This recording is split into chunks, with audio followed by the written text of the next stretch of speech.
尊敬的我们长老慈悲这位法师慈悲，尊敬的我们来自澳洲各个宗教的代表，包括我们基督教新都教、伊斯兰教锡克教佛教，以及原住民包括我们图翁巴市政府代表警察代表以及青年俱乐部的代表、乐龄长者的代表，以及我们诸位嘉宾大德大家上午好阿弥陀佛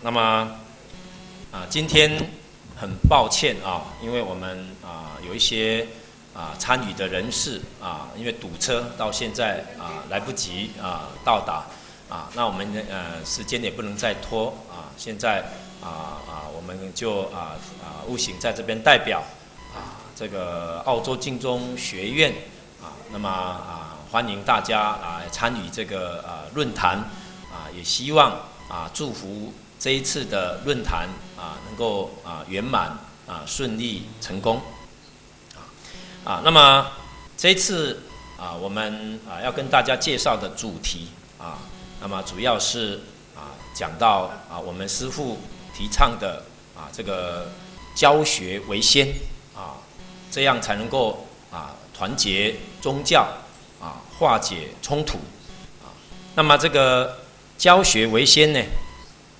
我们师父特别希望在我们佛教做一个代表示范那么能够真正做到每一个宗教都能够以教学为先落实这个宗教的教育所以师父刚刚在交代我要把我最近在台湾我自己有一个道场叫极乐寺叫极乐寺那么这个极乐寺呢是我们师父所告诉我们一个这个教学的一个专门的场所就是我们这个佛教我们应该要回归到释迦牟尼佛在3000年前他所一生从事于教学的这个本业所以我们建的这个极乐寺就是完全做教学的没有做其他的法会、其他的经忏佛事的这些活动那么在世尊呢当年在世的时候他给我们来讲经说法讲这个佛陀的教育那么其实这个佛陀的教育其实就是认识的宇宙人生的真相所以可以讲这是释迦牟尼佛对于九法界一切众生至善圆满的教育那么释迦牟尼佛一生他就是完全讲经说法所谓的讲经300余会说法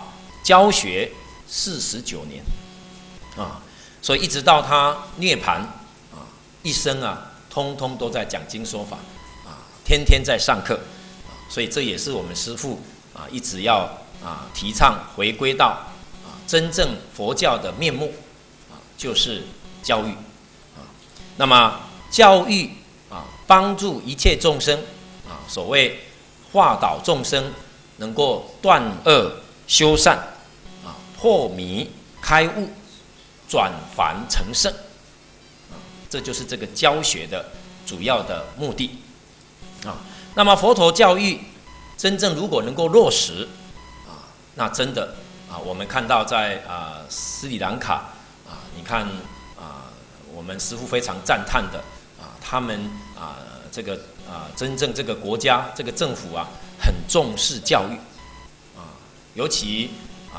这个国家呢是教育从1年级到12年级通通都是免费教育所以整个国家的经费大部分都投入在这个教育，就是完全跟我们世尊、跟我们师父所提倡的教学为先完全是符合的那也是在所有其他的国家目前我们很难见得到的所以我们师父对总统以及各级这个政府这个官员们非常的赞叹也对我们这个昨天去看到我们在佛陀的教育在每一个寺院道场，星期天我们看到他们都去这个学生都去接受这个佛陀的教育像我们昨天在大佛寺那么这个寺院昨天我们看到这些很多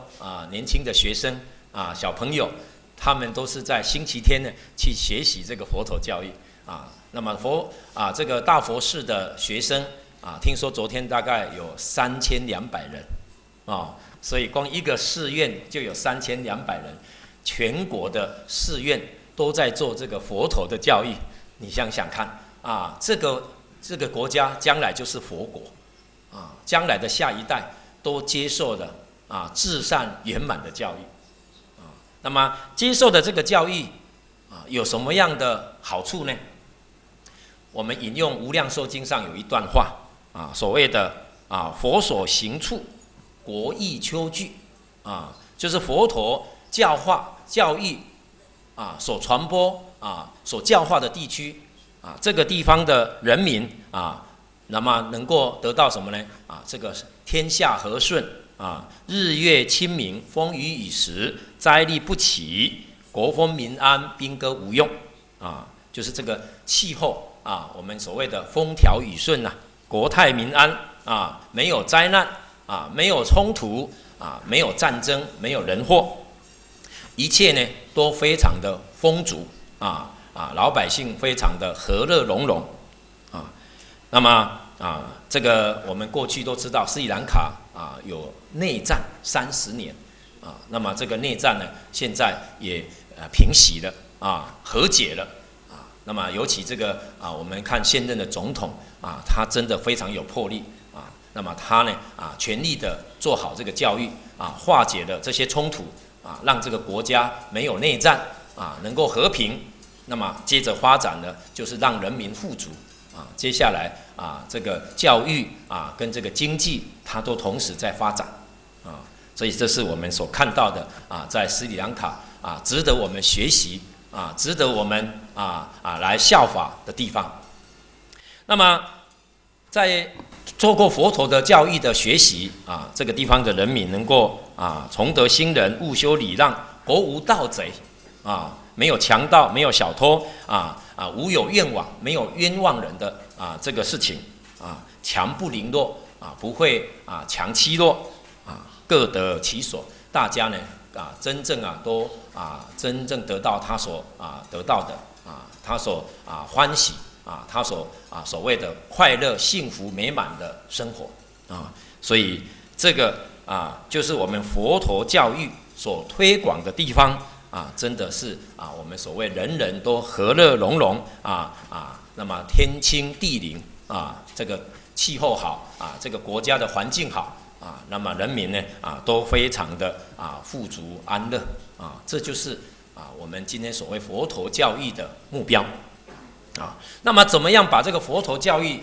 能够传播呢那么必须要有一些现代科技的帮助所以这个就是我们所谓佛教不是这个走在科技潮流的后面，应该是要领导这个潮流能够用最先进的科技来传播佛法。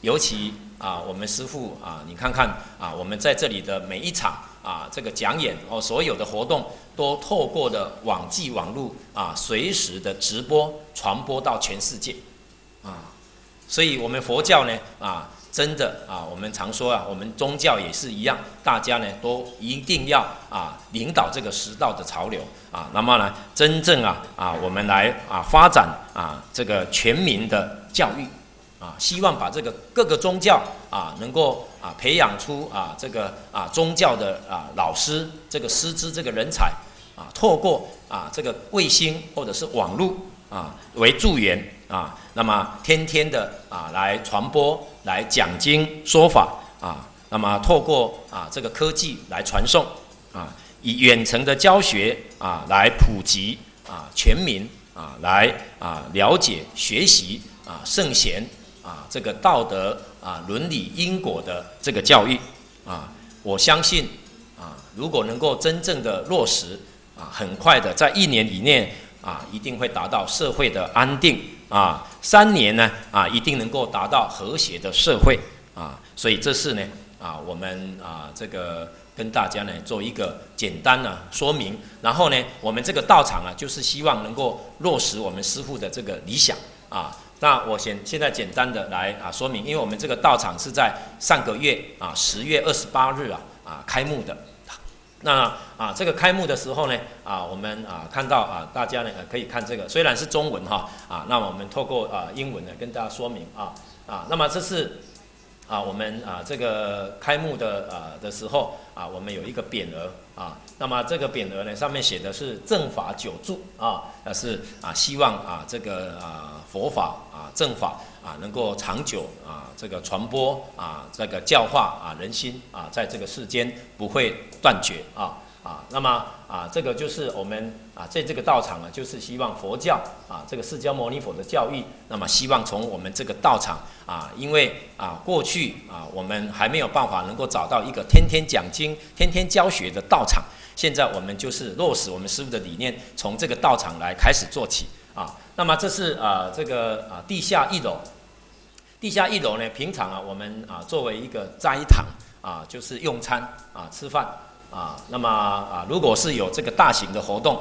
比如说我们将来有我们师父的理念就是，虽然我们这个学习传统中国儒释道的这个教学，我们师父说这个教学还必须要能够这个广集各个宗教，所以呢各个宗教的教学，将来我们也聘请这个各个宗教的这个领导那么能够这个教授来这边给我们一起来教学来让我们学习不同的宗教互相的交流这个也是我们刚刚看到请翻到刚刚那一页不好意思这个就是这个地下1楼可以作为一个多元性的那么这个一个活动的地方那么这个地方可以容纳1000多人那平方尺是1166.86平方尺，在上面那个角落有看到所以这个地方很大我们呢这个可以作为一个多元性的一个活动那么将来呢我们也有做这个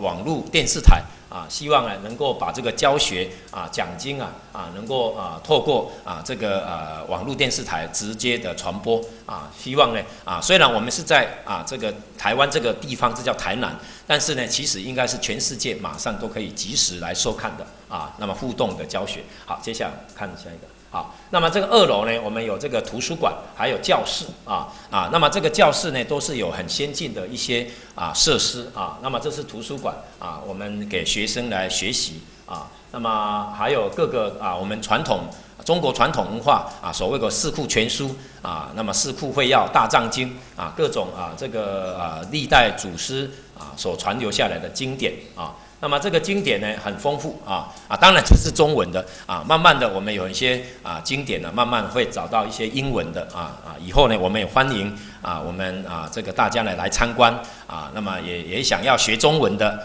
学佛法的或者学习不同的这个传统文化儒释道或者是不同的宗教，我们也可以将来在这边呢做一个很好的一个活动的学习的地方接下来。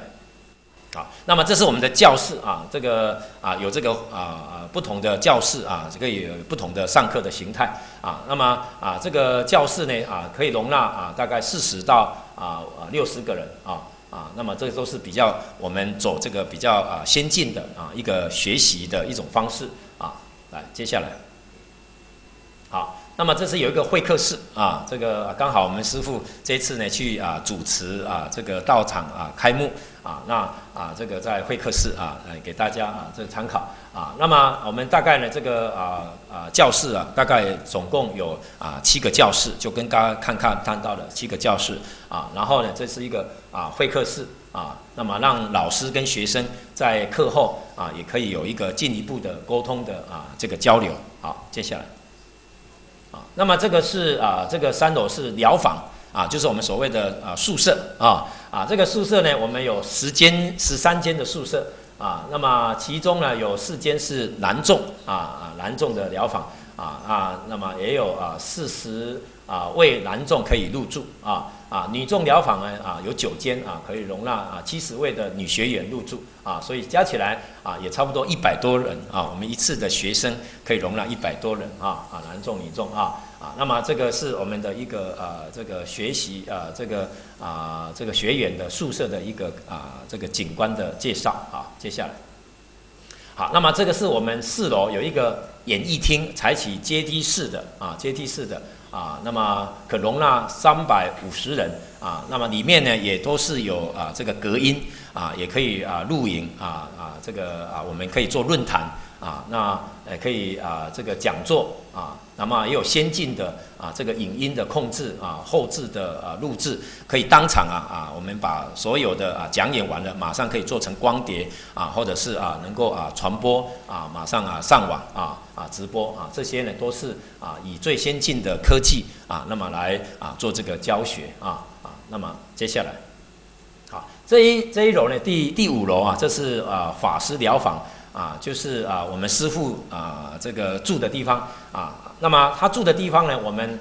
这个除了平常做他起居作息，还有他可以会客还有一个小佛堂一进去有一个小佛堂然后呢它也有很大的一个书房，收集的所有中国历代的这些这所有的这些藏书，像四库全书四库会要大藏经通通会收集在这个地方，是我们师父个人因为他很喜欢看书所以呢我们呢就特别帮他呢专门准备一个很大的一个图书馆然后呢我们再看一下另外一个，我们在这一层楼呢还做了一个摄影棚这个摄影棚呢是专门我们师父个人讲经的上课的一个教学的摄影棚所以刚刚那个看到的是大众互动交流，这一间呢是专门个人我们师父呢他随时可以在这边一天呢他可以讲4个小时他一天就讲4个小时，他年纪86岁，虽然这么大的年岁，他讲4个小时他不累他讲得很快乐我常常跟大家讲一个笑话就是我们师父讲经呢都是对着摄影机然后呢没有听众因为他这个地方小小的没有听众，完全对着摄影机。那听众在哪里呢？就是刚刚我们看到的就是那个很大的一个地下室那个活动的中心，还有一个这个演艺厅那个阶梯式的教室大家都在那边看。然后师父有这个荧幕可以见得到大家大家也见到师父。可是实际上师父看到的是这个摄影机然后呢我们有一次在图文堡那么我们有一些其他宗教的代表到我们那边，那我们也请他们到摄影棚里面那么请他们也来录一段讲讲他们的宗教的教义结果呢我们其中有一个这个长老是从新加坡来的那么他是锡克教的长老那么我们请他呢准备好了，我们来摄影讲课结果呢这个长老就问怎么没有听众这个我就跟长老说了这个我们师父讲经在这个地方都没有听众的只有他对着摄影机的他说呢对着摄影机没有听众讲不出来所以这是什么呢？这就是一种过去我们师父已经他习惯了他呢平常就是对着摄影机讲，但是他的脑筋里面，他的意识里面，他想到的就是千千万万的听众可能有这个这个在这个当场我们看到有一些听众是透过电视看到，也有很多你看不到的，他是透过网络来收看我们师父的这个讲经所以其实听众是应该讲是无量无边的所以这是我们的这个师父呢，他也是这几十年来一种我们说呢一种锻炼锻炼到能够没有听众可以讲4个小时这个也是有相当的功夫所以呢，我们也是这个将来我们也是有这样的一个活动的一个地方那我们可以请这个各个宗教人士我们也可以进摄影棚去录影，但是大家要习惯没有听众所以呢这个因为它这个设备很好而完全隔音所以呢录出来的效果是保证是非常理想的但是呢就是要先练习一下怎么样对着摄影机没有听众来讲课好，那么接下来好，那么这是我们在5楼就6楼最高的地方有一个大雄宝殿就是我们的这个佛堂了那么这个大雄宝殿呢，平常我们也可以做修行包括我们的禅坐念佛念佛禅坐同时呢，我们也可以在这边呢做一些教学讲经上课然后我们这个隔壁呢，这个佛堂旁边呢它有一个法师疗房，就是专门给这些讲师他这个居住的疗房这个环境非常清净那因为我们这个位置可以远眺在距离大概我们开车大概5分钟就有这个海边这个海洋所以呢风景非常的优美可以看到这个海边所以这个地方环境非常的清净，空气非常好那么这个居住的这个周围有很多的公园甚至还有海边所以在这个地方来学习，我相信我们一定能够真正学习到我们所谓的每一个人都能够真正把这些伦理道德因果学习得非常的圆满那么个个都成为弘法的人才那么在这个地方呢我们特别来介绍我们师父的这个教学他是怎么样来选择学习的这个人才呢第一个，首先呢，我们这个教学的时候我们师父常说他是以道德为根本所以选拔人才我们首先培养他的道德。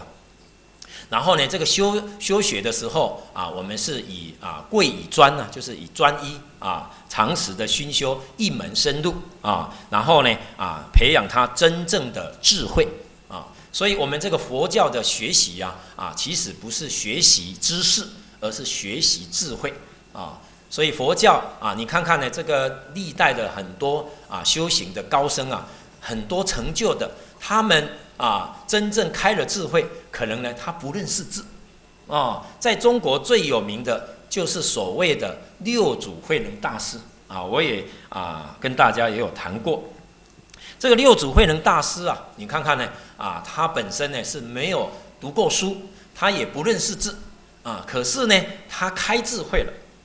智慧开了以后宇宙人生万事万物他通通都明白通通都通晓没有不知道的事情所谓的过去、现在、未来，整个宇宙人生通通都清楚所以呢，你看这个经典很多人在学习的时候那么他看这个经典看不懂，那么去请教这个六祖慧能大师这个六祖慧能大师呢他说你不要给我看我看不懂字你念给我听那么他一念呢六祖慧能大师一听他就明白了知道这部经在讲什么所以呢他马上跟他说明，一说明呢一开导这个人就开悟了，就证得我们所谓般若智慧，就圆满的智慧，能够通达宇宙人生的真相。所以这就是佛法在修学上他所真正希望能够培养人人都开智慧，开了智慧以后才能够离苦得乐因为你有智慧，你能够明辨是非善恶邪正所以呢才能够解决所有一切的问题那么这个智慧要怎么样学习呢我们所谓的要有清净心才能够得到智慧。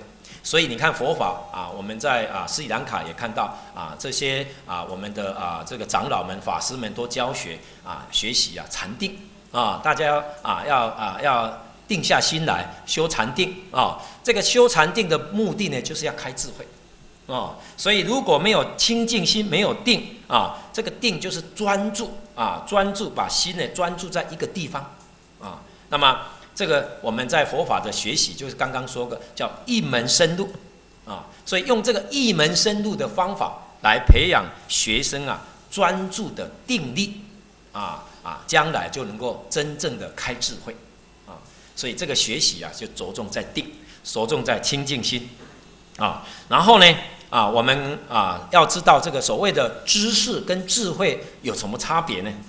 这个知识只能够认识问题，只能够有局限的解决问题，但是智慧呢是能够既认识的问题又能够解决问题，可以说是面面俱到圆融无碍那么有智慧的人，他不一定有所谓我们现代的知识文化比如说我刚刚说的，可能他不认识字，但是他有智慧，他什么都明白。你一问他，他什么都知道，都可以做一个给你圆满的解答这就是什么呢？因为有智慧以后他的心呢流露出来真诚、清净、慈悲然后呢对人慈悲然后呢真正帮助人家离苦得乐、破迷开悟那我刚刚介绍的这个六祖慧能大师你看看呢他这个真正学习成就了，开了智慧那么有一天呢他到一个寺院去，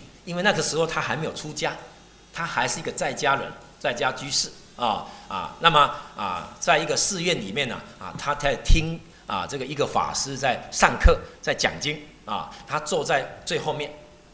结果呢，后面有两个法师为一个问题在争辩在辩论这个寺院里面有旗子、旗杆是作为一种好像我们今天所谓的通知广告一样说我们这个道场有这个讲经的活动然后结果这个旗子在这个飘扬被风一吹在飘扬这个两个法师就在为了这个旗子在飘扬在争论一个问题。一个法师说呢，这个是旗子被风吹叫风在动另外一个法师说不是风在动，是旗子在动两个在那边争论不休一个是风在动，一个说旗子在动风动这个翻动结果呢，这个六祖慧能大师在旁边看来看去就跟他们讲了一句话他说仁者仁者仁者就是很仁慈、很慈悲的人很尊敬你是一个很高尚而且是很有道德学问的人很修行的仁者你看他很慈悲、很恭敬心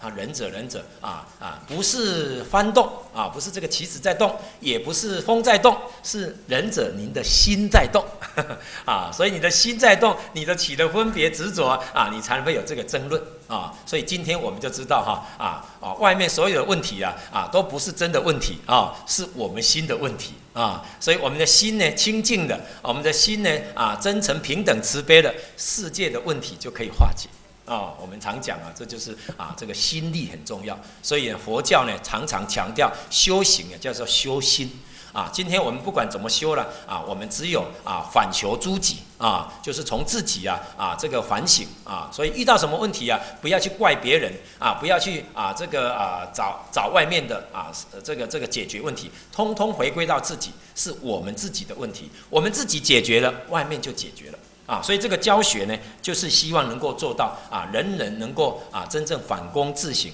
能够断恶修善，能够恢复到清净心，明白的这个道德伦理因果然后才能够真正接下来就是一门深入学习一部这个自己喜欢的经典那将来呢，这个经典学习完了，真正有一天你开悟了，我们就像六祖慧能大师一样门门都通，经经就通了所以一经通，一切经通那么这是呢我们在这个学习当中首先呢就是放下了个人的名利奠定了这个道德的德行的根基，然后呢学习这个佛教的经典最后就是一门深入到真正心清净的就开智慧圆满的智慧，就解决所有一切疑难杂症所有的问题这是我今天呢做一个很简单的介绍我们这个极乐寺作为为一个未来这个佛陀教育的一心一门深入、专修专弘的一个道场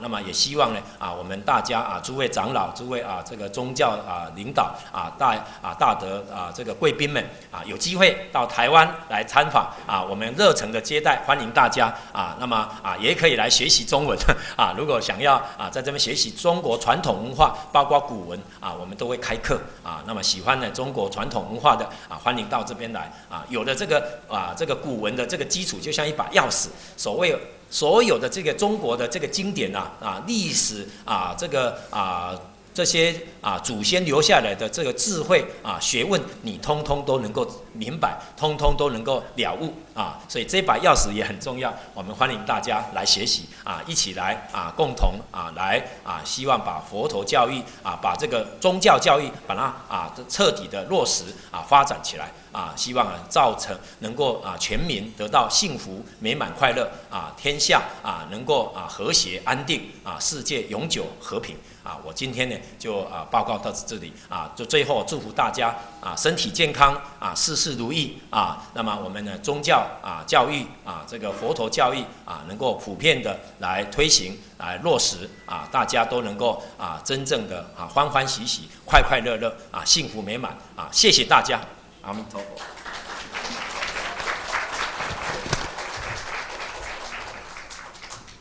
Thank you very much, Venerable Wu Xing. Ladies and gentlemen, now because the delay of our program, so now it's come to the coffee and a break. We will start we have a coffee and a tea outside.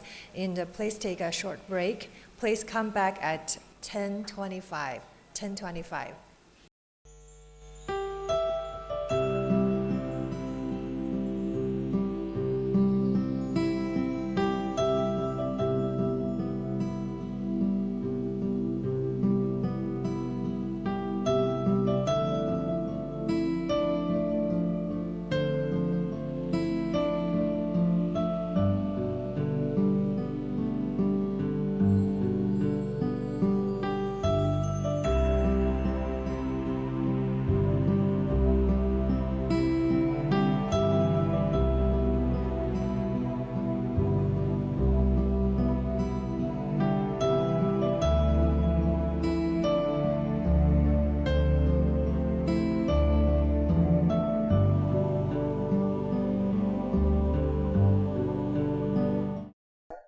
Ali worked in public relation consultancy in Brisbane.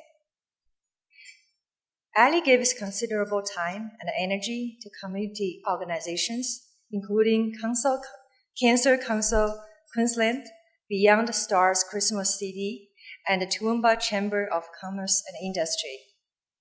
Ali especially loves spending time with her two busy teenagers who each enjoys a variety of activities. Ladies and gentlemen, please welcome Ali Mattel.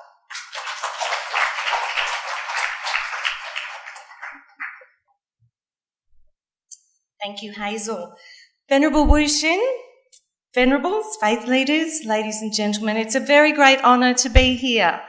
And it's been a very great honour to listen to some of the wise words that I have heard over the past few days.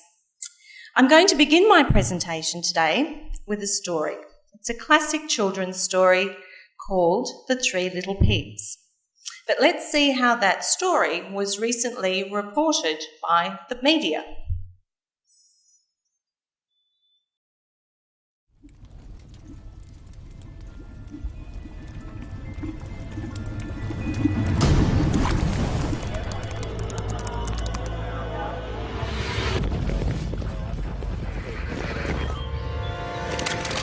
Little pig, let us in!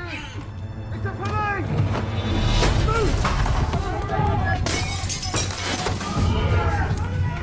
The third little pig is now being taken into custody, so the spotlight is once again shone on the grey area of homeowners' rights to protect their properties.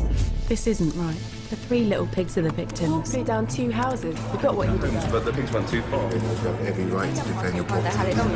Pénétrer chez quelqu'un. Kick the chinny chin chins up, fellas. Boiling someone alive hardly constitutes reasonable Somebody is force. going to break the law and intrude on You can't protect yourself in your own home. A man's home is his castle. If someone tried to blow my house down, I'd do the same. I knew the wolf. There's no way he could have blown down those houses. He had asthma. But the wolf had asthma. So what's the truth about the pigs' houses being blown down? Inside job. There's no reason why those 2 houses, one made from straw, the other from wood, should have collapsed. Not even a healthy wolf's huff and puff could bring them down. The 3 little pigs have confessed to conspiring to commit insurance fraud, framing the wolf in an attempt to cover their tracks.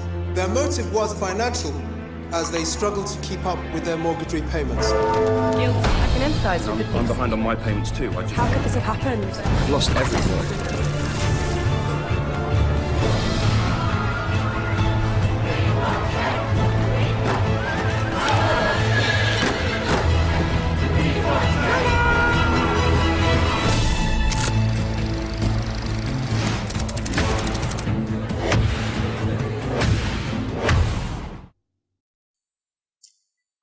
I have to just make very clear I don't work for The Guardian, all right? I work for the Toowoomba Chronicle, which is very, very different.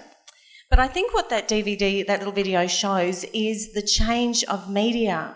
It shows all the different platforms that people use to communicate, and it shows how fast it is. So these days, the digital revolution, we have a very fast media. It's easy to use. Anyone can use it. You don't have to be a journalist, as you saw there. People upload their information. People post their YouTube videos. Okay, it's interactive. And I think that's the big difference in media today. It's interactive. I can't repeat that enough. You are all part of the media. We all have a voice. So here we are with this incredible digital media revolution.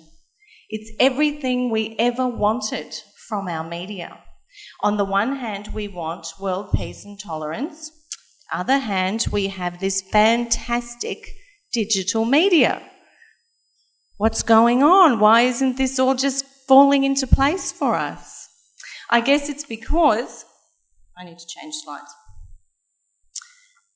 The tools that we have for communicating are just that, aren't they? They are just tools, and any tool is only as good as the people who use them. Now, today where does peace begin? It begins within each of us, and I can't say it any better than Mother Teresa. We now, with digital media, have the opportunity to be those little ripples. Okay, my overview, here we go. What I'm going to talk about today is where peace begins in the individual, how we mobilise our communities and what that really means, the digital revolution as it applies to the Chronicle, which is a small paper, relatively, in Toowoomba, social media and how we can use that for a positive change in the world, the wisdom of the elders, teaching of morals and ethics. We've heard a bit about that, but I'll touch on it very briefly. Strengthening trust is the other part of my topic, and I think the best way to talk about that in media is to think about the blogosphere. And then I'm going to give you some homework, because I'm just that sort of person. I was a teacher, so I have to do that, don't I? Okay, what do we mean about mobilising the community? I guess if I could really simplify it, I'm talking about grassroots communications. So that an idea or an activity is born by the community, it's owned by the community takes responsibility for it, and then it reaps the rewards. So when we're talking about peace and harmony, and we're talking about religious tolerance and media, it all begins with us and how we then expand that through our own circle of influence, through our own ripples to our own communities. Up until recently, we didn't have such great channels of communication. It was kind of word of mouth and just newspapers and signs and things. Well, today we have so much more. Now I'm going to talk a little bit about the Chronicle, that's the paper that I work for, and I'm the social writer there, so I only write good news stories. I'm very lucky. The Chronicle's been around for more than 120 years. It's in the hearts of the communities. It's taken the community through 2 world wars, through kings and queens and good times and bad times. Before the Chronicle did embark on its digital... Oh, sorry, did that go... you can put that on. That's the website. I'm going to show you the website. Before the Chronicle embarked on its digital journey, it did a considerable amount of research to see what the community really wants from its local paper. And in doing that, we had to find out how people get their news. Well, they don't actually get their news from newspapers anymore. These are dying. Poor old darlings. They've seen better days, so they're on their way out. Everyone gets their news online. That's just how it's going. We also had to find out what people wanted to read about. And you know what we found? People want good news. They actually don't want the bad news. So circulation was going down because people didn't want to read about bad news. So now we have a lot of good news in our paper. Our front page will always have a good news story. If there has been, for instance, we did have recently in Toowoomba a lot of car crashes. We had 4 in a month. And in Toowoomba, a town like Toowoomba, with only 100,000 people, 4 people died in a car crash in a month. The thing was, they were the same kind of car crash. The cars went head-on with a truck because we think people were using their mobile phones while they were driving. So that was a bad news story, and we did put that on the front, but we usually try and put a good news story up there as well. The other thing we wanted to find out was who actually buys the paper. Now, I guess traditionally you might think it's a businessman. It's not, it's ladies. Ladies buy our paper. So would we target businessmen? No. We target ladies with our paper. What do the ladies buy the paper for? People from Toowoomba, please block your ears. I'm giving away all the secrets. They buy the Chronicle for the daily recipe. They really do. And but it was important to know all these things. So the company that owns the Chronicle is a very big company, and they own a lot of Australia's provincial newspapers. It's called APN, Australian Provincial Newspapers, and they are very involved in communities. They understand communities at that level, which is fantastic. And if we have a little look at the website, I don't know whether the magical pointer, you could go on to things to do. Now, the Pure Land College always puts their things to do up there for us. This is interactive. This is not just the Chronicle telling everyone what the news is. We want the community to tell us what the news is. So we've got all sorts of activities in things to do. If you go back to, I think it's under lifestyle, and there should be your story. If you can get onto your story, we encourage people to tell us their stories. And they come in from faith leaders who want to tell us a story. And that's great. This is a great place to put that. They come in from truck drivers that want to tell us about what it's like driving a truck all over the country. They come in from all sorts of people, from musicians that want to tell us about a concert. So media is interactive. I think that's the very, very important thing to remember, that you are all part of it.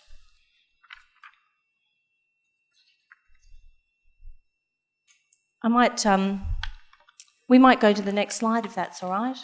The only other thing I was going to say is we have a tribute section at the Chronicle. And under tributes, the funeral notices, when someone has passed away, the funeral notices go straight to the website, and there's an opportunity for the community to write their notes and wishes to the family. That's amazing technology. And then at the end of when that sort of time is over, the Chronicle prints those up and gives them to the family. They also offer a variety of apps and QR codes. Have you all seen QR codes? That's coming to the Chronicle at the moment. So with our stories, we put a QR code next to the photograph. You can scan it with your phone and you'll get the video footage of that activity or event. So the gathering of news has changed, the distribution of news has changed, and how we get our news has changed. But they all provide us with opportunities. Now, I'd like to just look at the next one. Who is on Facebook? Or maybe I should ask who's not on Facebook. No one? Yes. Oh, you're on Facebook. Anyone else on Facebook? Oh, come on, guys. Really? What about any of the others? Have you seen YouTube and Flickr? My kids like Instagram. I don't know. It's taking a lot of photos and things. I've tried Pinterest. It's odd. It takes too much time. Really, social media is a great opportunity for us all. Yes, there is negativity in the world and there is negativity here, but there is also great opportunity to be positive. And I always say to my mother was saying, oh, I couldn't be bothered with that. And she's 82, and I've encouraged her to get on to Facebook, and she quite likes it now. She's keeping in touch with all sorts of people, and I've said, you've got to send out good messages. Oops, just dropped something. Sorry. That's not actually my mum, but it does look a bit like her. But I think it's very important that we have some older, wiser people, the older generations, on Facebook, because there are so many good messages to send out, and there's a big gap. If you're not there, then you leave it to other people. So people in this room, you could all be on Facebook giving wise messages. I think that would be great. I want to introduce you to a page I found, although I was talking to one of the venerables from Taiwan just recently, and he assures me that the Buddhists are amongst the most highly connected in terms of new media, and I think that's fantastic. I particularly like this. It's called Buddhist Boot Camp, and I think that sort of sounds funny, but he is a young man from Hawaii, and he sends positive messages, and I like his messages. Every day I open up Facebook, I get a positive message from Timber Hawkeye, and Timber Hawkeye in Hawaii goes around and gives talks, and he had some very good advice. You've all seen the hear no evil, see no evil, speak no evil. Well, we have to add post no evil. I like that. He also has this idea. He put this up on Facebook as a suggestion, and I quite liked it, so I did this at home. It's a gratitude wall, and he did this at a conference or something, and I put one up at home, and the Chronicle is going to put one up on their website so that people can write in all the things they're grateful for. You see, people do want to have positive stories in their lives. I love this one. This is very recent. It's from Israel. We're talking grassroots communications and social media. Some Israeli men got together with some Iranian men, and they decided they really didn't want a war, and through Facebook they started something called the Peace Factory, and the Peace Factory has a Facebook page where Iranians and Israelis are slowly getting the message of love and peace to the communities. The communities don't want to fight, they all want to get along with each other, and they're using social media for that, which I think is extraordinary. This is very new, this is only this month, so I don't know how it's gone. I guess it's a bit of a risk that they've taken, but how's that? You can selling peace as a product. I thought that was quite cute. A jar of peace, we could do with that.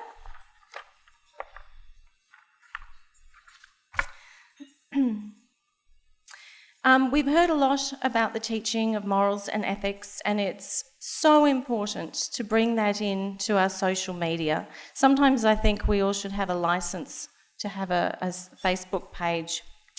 We're at the moment in the throes of a digital revolution. It's huge. We don't know when it's going to be done, and we're in a state of constant change with our media. What gets us through times of constant change? I guess it's going back to our values and beliefs, holding on to our integrity and being mindful in our communications. I've heard that at some schools in Australia they're starting to have police, not really school police, but marshals that supervise Facebook, because 90% of the problems in the schoolyard are from Facebook. So you see, they need some guidance, those young ones. The next part of my presentation is about strengthening trust. Now, when we're talking media, strengthening trust, who do we trust in the media? We've always had TV presenters or columnists that we trusted. These days we have bloggers. Who here is a blogger?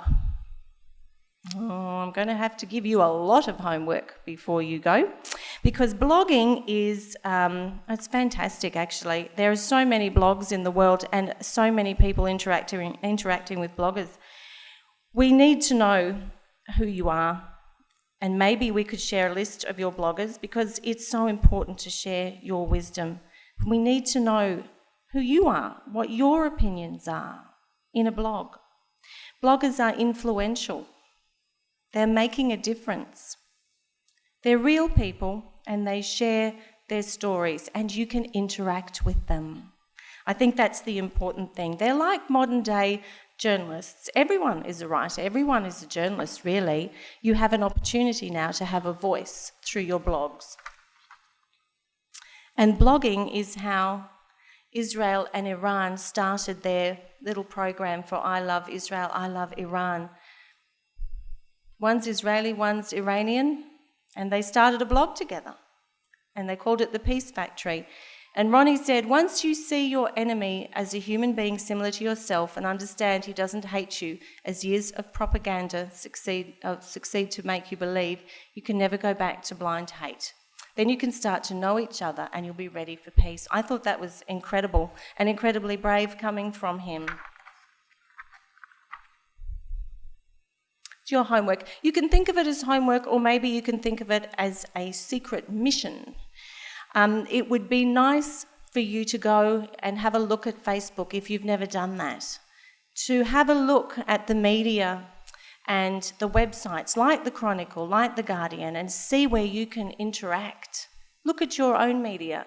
Can you write comments on stories? Can you upload stories? On Facebook, send out messages. Maybe you'd like to start blogging. The media is there for you. It's media for the people at last. So I'm going to leave you with something that Mother Teresa said: to keep a lamp burning, you have to keep putting oil in it, so you have to keep being part of the media and being involved. And I put that picture of a baby because I thought it was cute. Thank you. Our next presentation will be made by Mr. Scott McGrath, Deputy Chair, Police Citizen. His presentation will be on building a culture of peace through community efforts. Scott McGrath is a Sergeant of Police in the state of Queensland, Australia. Sergeant Scott is a member of the Toowoomba Goodwill Committee, and he has been a police officer for more than 20 years and is currently the officer in charge of the Toowoomba District Crime Prevention Unit. Sergeant Scott's work involves preventing and reducing crime in his local community. To achieve this goal, Sergeant Scott works closely with many government and non-governmental groups. As a police officer and crime prevention officer, Sergeant Scott deals with conflict resolution, problem solving, and education. He is also an executive member of several organizations, including sports, youth, and education. During his career, he has been awarded several commendations for his work.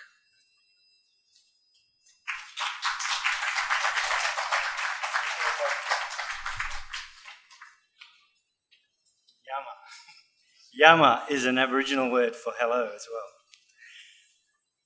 I would like to thank the President of Sri Lanka for inviting myself and other Goodwill Committee members to this wonderful country. And I would also like to thank the people for their hospitality. It's been very warm and very enjoyable. I would also like to acknowledge Venerable Ching Kung and the fellow members of the Goodwill Committee that travelled to Sri Lanka with me, special guests, ladies and gentlemen. My name is Scott McGrath, and I've been asked to present a talk titled Building a Culture of Peace Through Community Efforts.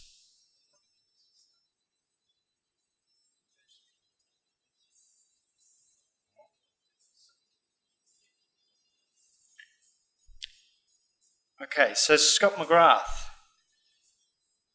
I'm attending the conference representing the Police Citizens Youth Club of Toowoomba. I'm the Deputy Chair of that organisation. My involvement in the Police Youth Club is only one of the many community roles I perform. In my community, I am also a father of 4 children, a husband, a soccer coach, a police officer, and as indicated, I'm a member of several government and non-government committees in my local community.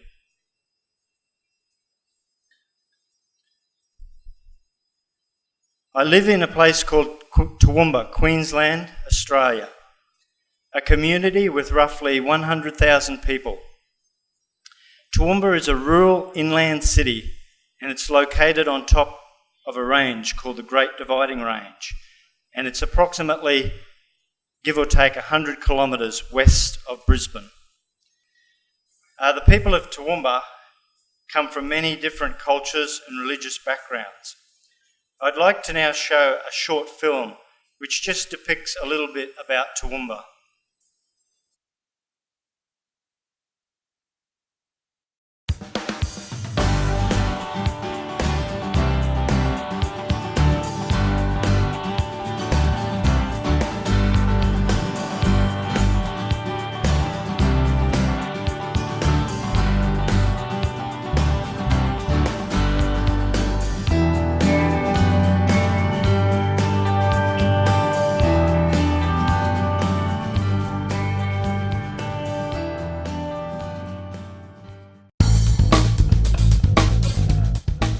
Toowoomba and Darling Downs, a region of lifestyle and opportunity.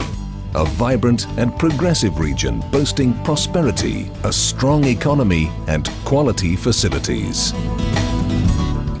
With a rich tapestry of heritage, arts, educational and cultural diversity, as well as world-class parks, attractions and events, Toowoomba and Darling Downs is the perfect destination to work, rest and play. Toowoomba is Australia's largest regional inland city, just 90 minutes west of Brisbane and 700 metres above sea level atop the Great Dividing Range.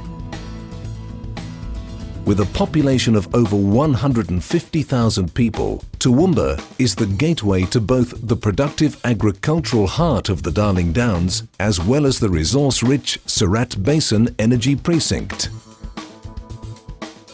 The region features quality health facilities, boasting the highest standards in private and public hospitals, commercial and community health centres, and an excellent doctor-to-patient ratio. With outstanding educational facilities, including the award-winning University of Southern Queensland, the Southern Queensland Institute of TAFE, as well as a wealth of excellent private and public schools, our community affords a strong educational foundation for lifelong learning and development. Manufacturing, retail, defence, government administration and mining all comprise the region's diverse economic platform.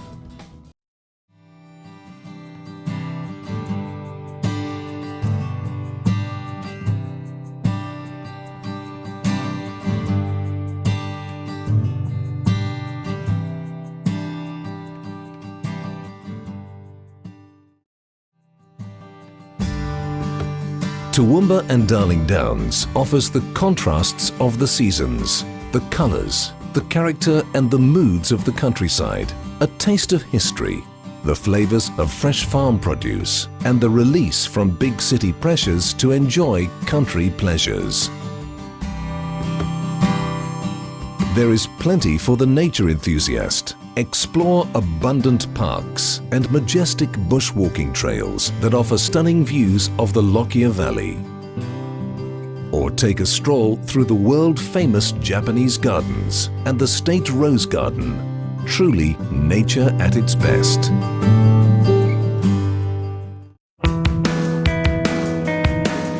Experience the region's provider to palate gourmet food and wine culture.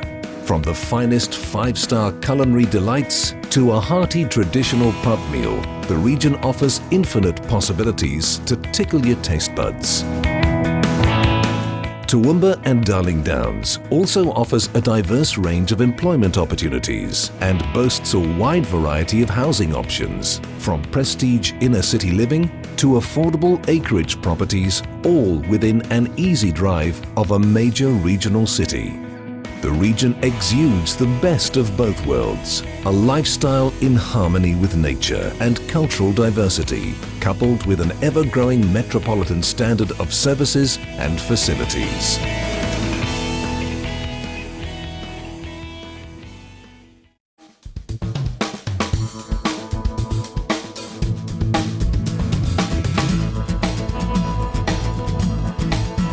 Toowoomba and Darling Downs delivers an event calendar filled with new experiences, rich in cultural and artistic diversity, and offers visitors and locals alike a vast palette of possibilities and experiences all year round. The Toowoomba Carnival of Flowers is famous the world over as the premier celebration of flowers, food, wine, culture, entertainment, and all things spring. Easterfest, held every Easter long weekend in our beautiful Queen's Park, is the largest festival of its kind in Australia, attracting thousands of visitors worldwide. The Australian Camp Oven Festival, Elders Farm Fest, Garden Fest, Pittsworth Craft and Fine Food Spectacular, Oakey Sprint Car Races, Shakespeare in the Park, Languages and Cultures Festival. These are just some of the many festivals, celebrations, shows, theatric and musical presentations held each year in our incredible region. Toowoomba and Darling Downs is fast becoming a region well renowned for its eclectic and abundant events culture.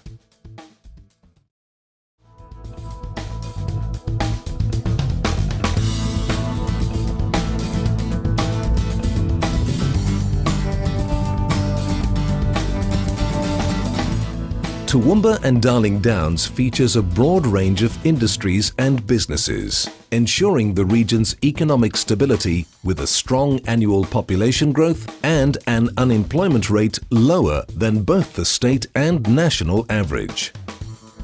Approximately $2 billion in agricultural products are produced regionally each year, equivalent to around 30% of Queensland's total agricultural output.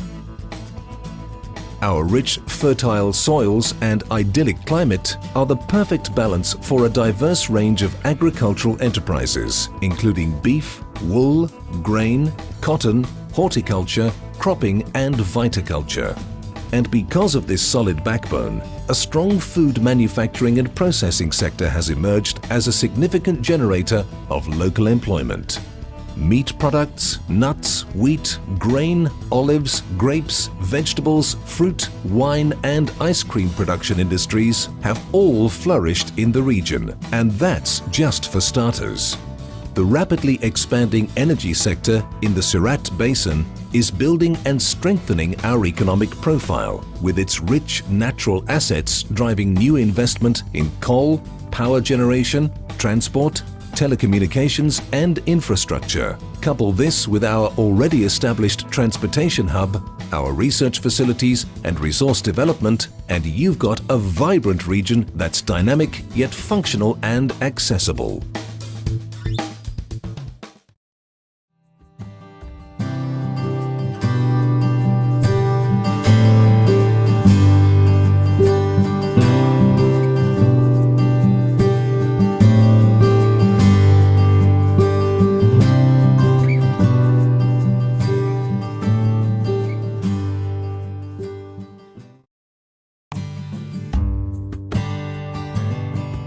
Toowoomba is all about sustainability, both in the environment and in business. With major regional projects already underway to help support the burgeoning growth of our region, we are redeveloping 1,600 hectares into much-needed industrial land.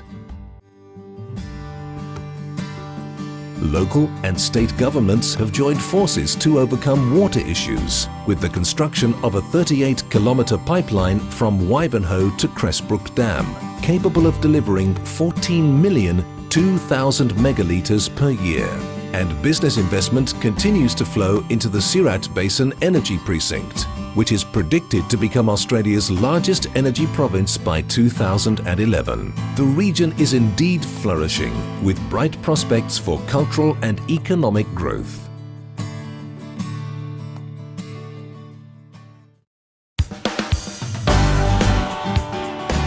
Toowoomba and Darling Downs, convenient to Brisbane, the Gold Coast and the Sunshine Coast, offering fantastic lifestyle opportunities, a comfortable climate, magnificent parks and gardens, and a food and wine culture that rivals the world's best. The region offers a much sought balance between work and play. Toowoomba and Darling Downs. There's lots to love. I'm not an academic, and I'm certainly do not profess to be an expert on the topic of building peace through community efforts. So today I will simply be talking from my personal experiences and a little from my heart. Part of my job description in my role is maintaining community networks and identifying and building new networks in my community. I truly think that this is one of the most important roles or parts of my work.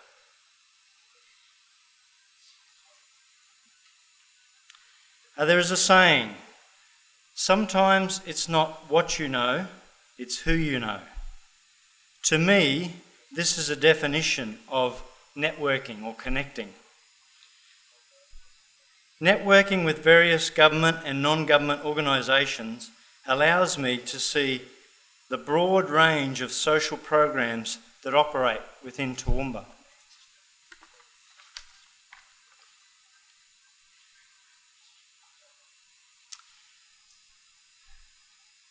These are people-focused programs that support and advocate for the elderly, the youths, the refugees and migrants, the mentally ill, people with disabilities, and many, many other groups within our community. The key objectives or outcomes of these programs may not be peace and harmony, but through engagement and inclusion with community members, they are gently building peace and harmony.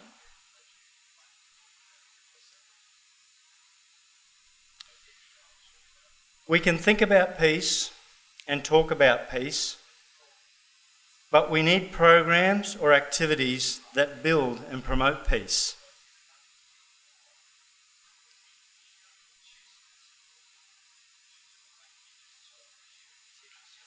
Some of the programs I am involved in Toowoomba are Safer Toowoomba Regional Partnerships Incorporated, the Healthy Relationships Program, the Rock and Water Program, the Youth Engagement and Support Committee, and also the Goodwill Committee, Building a Model City for Peace and Harmony. I work with young people from difficult backgrounds. These young people have low self-esteem and don't believe in themselves. However, if you can get them involved in programs that improve their health, education and skills, you start to see them believing in themselves. I put this slide in because this slide is for everyone, especially if you personally have been put down, tormented or abused.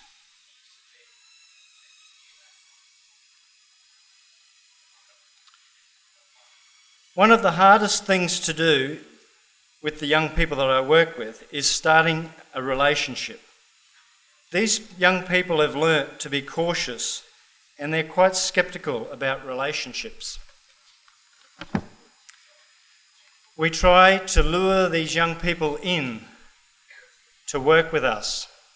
That lure might be a sport activity, some form of entertainment, providing a meal or food to them, or an event that interests them, or maybe engaging someone they look up to or a celebrity. Whatever the lure we use, it doesn't matter. The thing that matters is starting a conversation with these people and then moving forward from that conversation. And this is the same for peace. Starting a conversation, being an active listener, being forgiving, saying sorry, accepting and celebrating differences.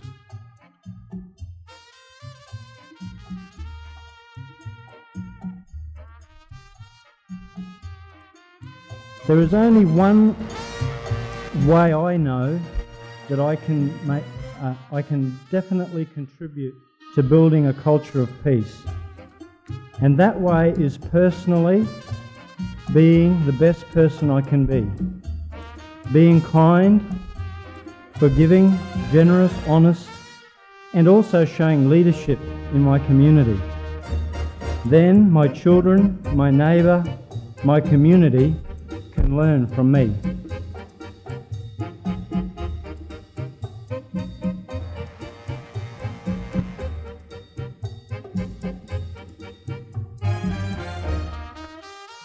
At the beginning of my talk, I said, one of the most important things I do is build networks and engage in networks. Doing this can open doors, and it can do that for all of us. And hopefully it will open minds and also open hearts. To finish my presentation, I want to show you some photographs also from Toowoomba. These photographs represent the many festivals and different youth programs that we're involved in, and various things that help build a culture of peace and harmony in my community. I've also included some photographs of disasters that have affected Toowoomba in recent times. During these disasters, I saw communities supporting each other, ordinary people doing extraordinary things.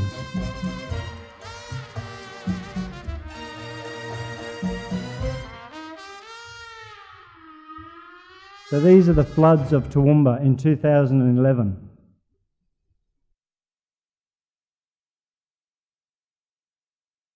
These are the fires. We have fires that happen when the debris builds up. These ones were happening just before we left these fires.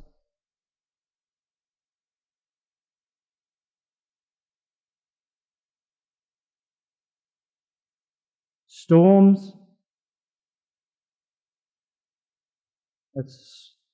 And these are some of the things some of the festivals and different programs that the community are involved in, and myself.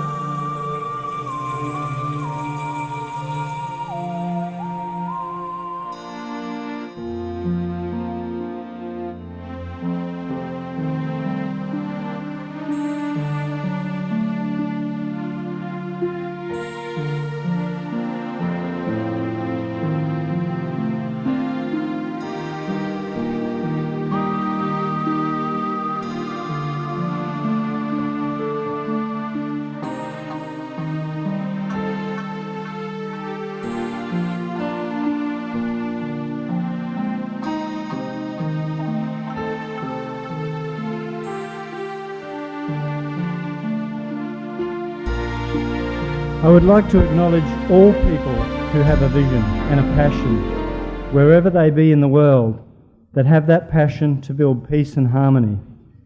Whether that be in a home, a community, a nation, or internationally, and I encourage them to keep up their fight. May peace be with you and your families. Sawiti. Thank you. Thank you very much, sir. The last speaker for this morning's plenary part 3 is Mr. Barry Sheehan, the Director of Centre Care, Toowoomba, Queensland, Australia. The topic of his speech is Resolving Conflicts Through Dialogue. Mr. Barry Sheehan graduated from Honours in Psychology. In light of his professional qualifications, he is much sought after by many organizations. A quick reflection of some of the organizations are Queensland Responsible Gambling Advisory Committee, Queensland Gaming Commission, which provides recommendations to Deputy Premier Expert Advisory Committee. Barry sits in several boards, such as Queensland Gaming Commission, Catholic Social Services Australia Board, National Compact Task Force. Ladies and gentlemen, please welcome Mr. Barry Shihang. Thank you, Hazel. Venerable Wu Xin, other venerables, world faith leaders, distinguished guests, ladies and gentlemen. This is the Interfaith Peace Forum on Intercultural and Interfaith Peace Dialogue, with the subtitle Crises Through Education. And I emphasise that education. It's such an important part of our striving towards world peace. Interestingly, at the first day of the forum, all three keynote speakers, the Venerable Master, and His Excellency the President Rajapaksa, and Her Excellency Madam Bogye, all emphasised education in their individual addresses. And here we are on day 3 in Colombo, one of the great cities of the world in this beautiful country of Sri Lanka. And as I prepared this presentation on this very important topic, resolving conflicts through dialogues, I pondered two questions. How do I do justice in a short time to such an important topic? And secondly, what can I possibly offer to this learned group? Well, ladies and gentlemen, I decided it was not my role to respond to those questions. That is your role. However, I do have a role as an ambassador of peace. Like each of us in this room, we're all ambassadors of peace. And part of that role, we have a responsibility to affirm the value of all, gain trust from all, and ensure that all are being treated fairly. And each of us has to do our bit. If we do that, if each of us does that little bit, we will have demonstrated a dialogical, relational approach. In so doing, we'll have resolved and or prevented conflicts.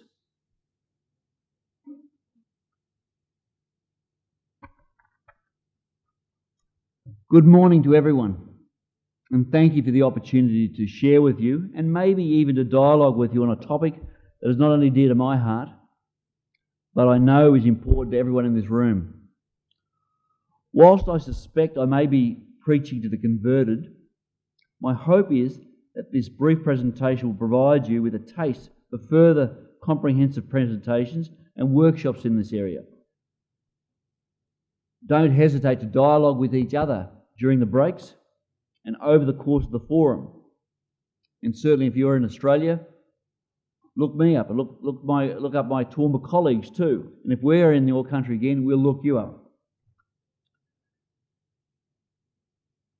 What I want to talk about this morning is talk about a definition of dialogue and the difference between dialogue and debate, and then talk more about dialogue, and then talk more about dialogue.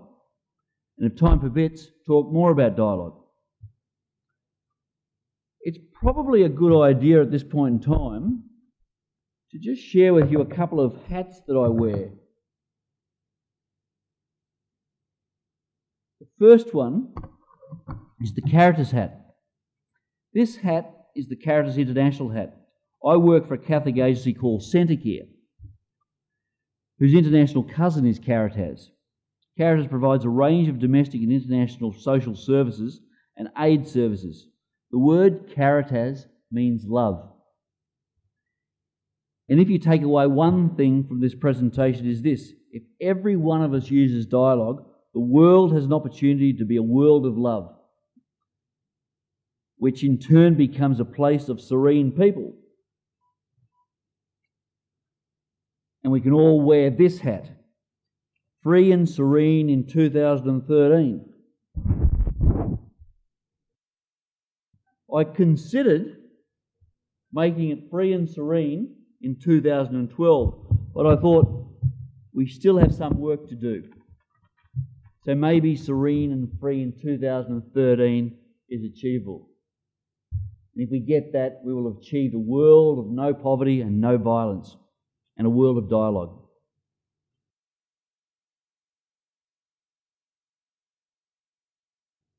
Ladies and gentlemen, it's not rocket science.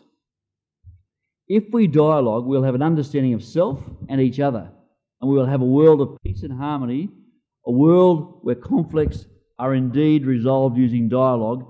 In fact, a world where dialogue is used as preventative and early intervention tool.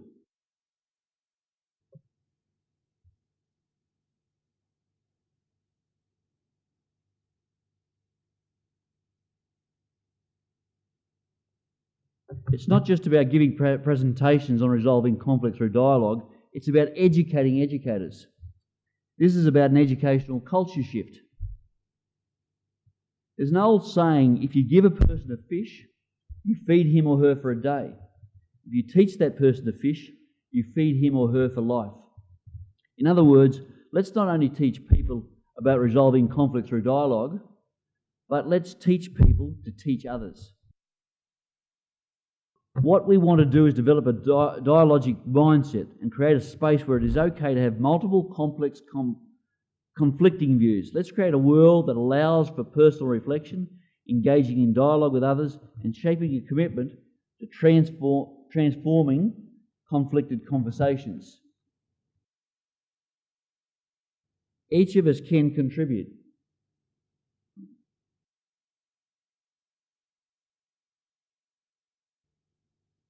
And each of us can contribute in a very small part, but when we dialogue, we become synergistic. And we create a synergistic solution. When you put all these pieces together, we can come up with some powerfully viable solutions. Now let's have a look at the roots of the word dialogue, debate and discussion. I'm having a bit of trouble with this. Seems to be a bit of a delay. Okay. The definitions. The word dialogue has its roots from the Greek word dialogus. Di meaning through or with each other. Logos meaning the word or meaning. So in essence, dialogue means flowing through. Now if we look at dialogue and compare that with the word debate, debate has its roots from the Latin de plus basta, debasta, which actually means to beat down. And it's interesting that we teach debating in schools, but we don't teach dialogue. So we teach debating, which means to beat down, but we don't teach dialogue. So when each of us goes back to our work lives and our home lives, think about it. Do I want to smash together or beat down, or would I prefer to simply flow through? Each of us has a choice, debate or dialogue. We teach discussion and debate in our schools, but we don't teach that dialogue. Okay, let's look at some more differences between dialogue and debate. In dialogue, one submits one's best thinking, knowing that others' reflections will help improve it rather than destroy it.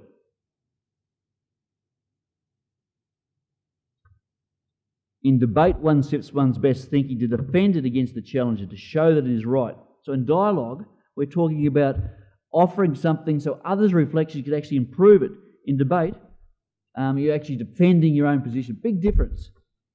Dialogue calls for temporarily suspending one's beliefs. Debate calls for investing wholeheartedly in one's beliefs. So again, dialogue, you put your own stuff out, you listen to other people. They contribute to what you want. In dialogue, I am trying to understand you. In dialogue, one searches for strengths in the other person. But in debate, one searches for flaws and weaknesses. There's a big difference between dialogue and debate. Dialogue involves a real concern for the other and seeks not to alienate. Debate involves a countering on the other position without focusing on feelings or relationships, and often belittles or depreciates the other person. Dialogue, though, assumes that many people have pieces of the answer and that altogether we can put them together into a workable solution. Debate assumes that there is a right answer and that someone has it. For me, it's a no-brainer. Dialogue is what we should be doing, not debating. In dialogue, one listens to the other side in order to understand the meaning and find agreement, whereas in debate, one listens to the other side in order to find flaws and weaknesses. Dialogue enlarges and changes the participant's point of view. Debate affirms a participant's own point of view. Dialogue reveals assumptions for re-evaluation, whereas debate defends assumptions as truth. Debate causes critique of the other's position. Debate also opens the possibility, dialogue opens the possibility of reaching a better solution than any of the original solutions. Debate defends one's own position as the best solution and excludes other solutions. Dialogue, though, creates an open-minded attitude, openness to being wrong and openness to being changed. Some definitions of dialogue include an exchange of ideas or opinions on a particular issue, especially a political or religious issue, with a view to reaching an amicable agreement or settlement. Or dialogue is a speech between two or more people. Or it's truly listening to people truly speaking. Truly listening to truly speaking.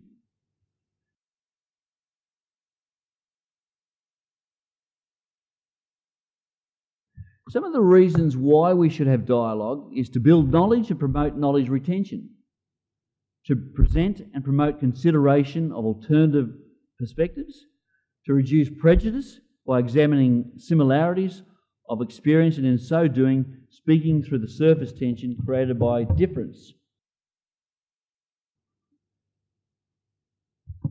Just take a moment to talk about some of the great leaders and the great peacemakers of our history. The Buddha said we are what we think. All that we are arises in our thoughts. With our thoughts, we make the world. Nelson Mandela said the first thing is to be honest with yourself. You can never have an impact on society if you have not changed yourself. Martin Luther King said, we never get rid of an enemy by meeting hate with hate. We get rid of the enemy by getting rid of enmity. Enmity, E-N-M-I-T-Y, is hostility, extreme ill will or hatred that exists between enemies. In other words, we don't resolve conflict with hate, we resolve conflict by getting rid of extreme ill will that exists between enemies. We don't debate, we don't even discuss, we dialogue. Jesus said, you must love your enemies and pray for those who curse you. Do well to those who hate you and pray for those who persecute you, so that you may be sons of your Father in heaven. So you see, Jesus and the other leaders understood dialogue. Their focus was not just about dialogue with those that you love, but dialogue with those that you had differences with. They were all ambassadors for peace. But you know what? All of us can be ambassadors for peace. In fact, it is a responsibility for us to be ambassadors of peace.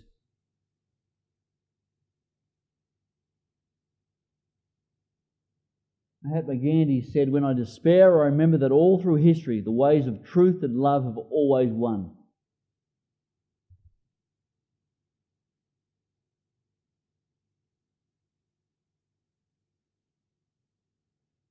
It's very important to realise that dialogue and conflict resolution does begin with the self. It begins with us. We all have a responsibility. Just before I finish, I'll tell you a story. Once there were two women who both wanted a lemon. However, as luck would have it, there was only one left in the shop. Without discussion, they both agreed to take half. One woman took her half lemon home and squeezed it to make a drink. The juice barely covered the bottom of the glass. The other grated the rind to make a lemon-flavoured cake, although it wasn't as flavoursome as she'd hoped. The juice went everywhere. Had they taken the time to dialogue with each other, they both could have had what they wanted, the juice or the rind of a whole lemon. Dialogue, ladies and gentlemen, can lead to solutions that benefit everyone. We all need to continue to develop a dialogic mindset which provides us with the ability to create a space for multiple complexities and even conflicting views. We need to understand self, and through personal reflection and internal dialogue, this will help us to shape external dialogue. Dialogue really is thinking in its natural state. Thinking is the conversation within us. Words began in human beings in the process of transforming gregariousness into cooperation. So words began in human beings in the process of transforming gregariousness into cooperation. Not all communication is dialogue. Dialogue is shared exploration towards greater understanding, connection, or possibility. Any communication that fits this definition can be considered dialogue. Communication that doesn't fit this definition, we don't call dialogue. Dialogue can sometimes be truly magical, dissolving the boundaries between us and the world and opening up wellsprings of realisation and resonant power. In those rare, deeply healing moments of dialogue, in its most ideal form, we may experience the wholeness of who we are, beyond our isolated ego. Listening and speaking to the wholeness of who we are, deep within and beyond the group around us. At those times, it is almost as if wholeness is speaking and listening to itself through us, individually and collectively. Words become unnecessary. Knowing is instantaneous, and meaning flows like a great river within and among us. These are moments of grace, whose frequency increases as we practice listening more deeply and exploring more openly with each other. Here is, I might just finish off. This is a song by Louis Armstrong, most of you know it. I think this is where we where we might sort of strive to get to this world. We have a world of peace and harmony and love. Hazel, I'm happy for you to sort of take over and just let the song play out if you like. What a wonderful world. I'm happy to sort of let the song play and you finish. I see skies of blue and clouds of white, the bright blessed day, the dark sacred night, and I think to myself, what a wonderful world.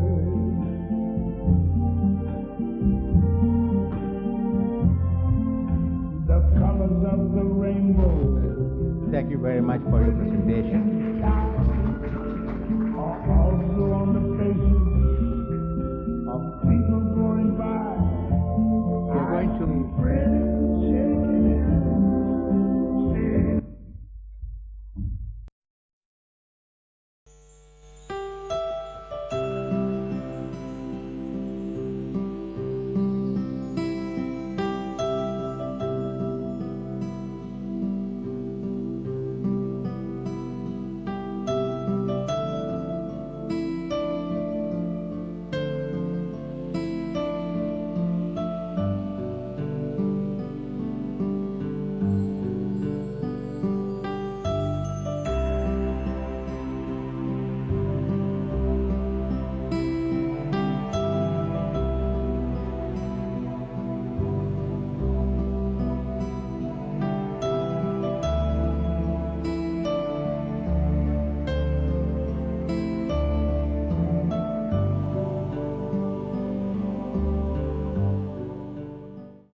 Now we will have a brief panel discussion based on the three presentations made by the lady and the two gentlemen earlier on community initiatives towards peace and harmony. And I would like to invite Venerable Wu Chin, Mr. Scott McGrath, Mr. Barry Sheehan, Mr. Ali Markel and Mr. Muhammad Hanif to please proceed to the stage for the discussion. And if anybody who would like to ask a question based on the three presentations, please raise your hand and we will send you a roaming mic to ask the question. And I must say that this discussion must stop at 12 noon sharp, because at 1 o'clock sharp we are going to have a live media conference, video conference. And the Mayor of the city of Toowoomba, Queensland, will be joining us in this live conference, and we would like everybody to be back sharp at 1 in view of the time difference between Sri Lanka and Australia. The chairperson of this panel discussion will be Mr. Muhammad Hanif, Pure Land Learning College Association Incorporated. Would you please now proceed to the stage? Venerable Wu Chin, Mr. McGrath, Sir Barry Sheehan, Sally Martel, and Muhammad Hanif. Now I'll try to maximize the time that we have within that half an hour, as our MC has mentioned about the importance of being back here by 1 o'clock so that we can see the live video presentation from Toowoomba, Australia. Now the three speakers that you see here in the like of Barry Scott, Barry Sheehan, Scott McGarrett, and Ali Martel, and assisted by Venerable Wu Xing.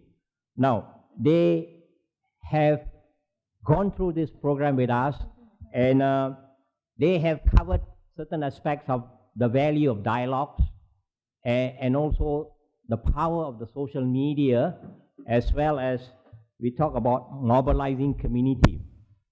Now, we don't have all the answers to that, but I can see something that is glowing in all of you here, especially our Sri Lankan brothers and sisters. I think you have lots of experience. You have gone through something which we don't experience in Australia, and that's a lot of things that in this short half an hour that you can help us also to give us your views and comments, as well as we are here to learn. As I said, we are here to learn, and we want to go back and pick up the richness that you have, the experience you have. And this is what a form of a dialogue where we exchange. I think, so take this opportunity, and I do hope that I'll leave that a lot to the question and answers. You may direct your question and answers, or if you have some views and comments, but try to make it short so that the opportunity for us to learn more. And as I say, what I see you in all of you here, I think you are a candle. A candle because you give light to everybody. And at the same time, you are sacrificing. So be that candle, be the catalyst. So when you go back, light up the candle and give that light to others towards this journey of peace and harmony. So I'll open to the floor for question and answers. Thank you.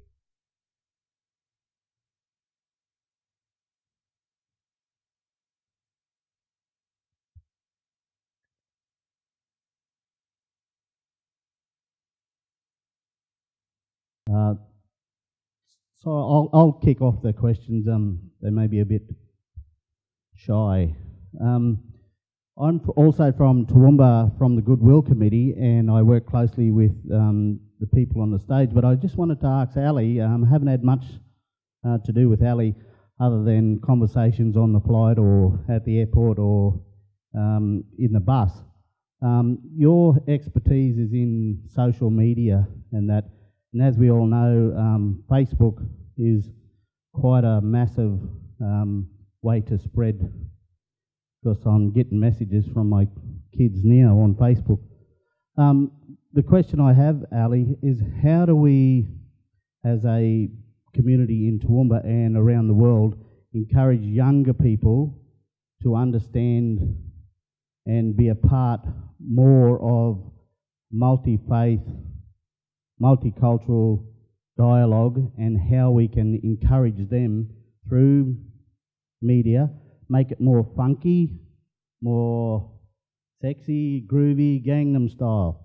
How do we get the kids involved? And what's your opinion?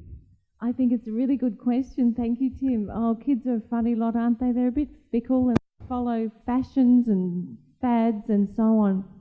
I think, sometimes we might have to ask them that to see what they think is going to make it exciting. And we are planning a youth forum in Toowoomba. I think in December we're starting that, to start that dialogue with our young people. It also comes back to the education, and we have talked a lot about that. But I do think the schools and our education systems need to incorporate the best way to use Facebook, and also that dialogue and tolerance and so on. I don't know that our schools are doing it. I don't know, Barry might be able to help me out more with that. But in terms of making it funky and fun, yeah, I think we're going to have to ask them.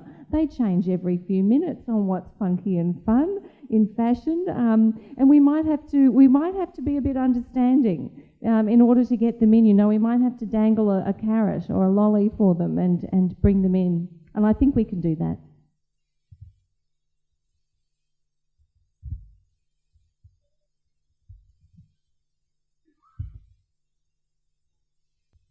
I'm from Taiwan. We have a very good community, but in my impression, over the last decade, Taiwan is changing. It's not a pure land. And about the Toowoomba, I feel is a wonderful land. At least, finally, we can listen to the Armstrong saying there's a wonderful land. And your land seems to be pretty good.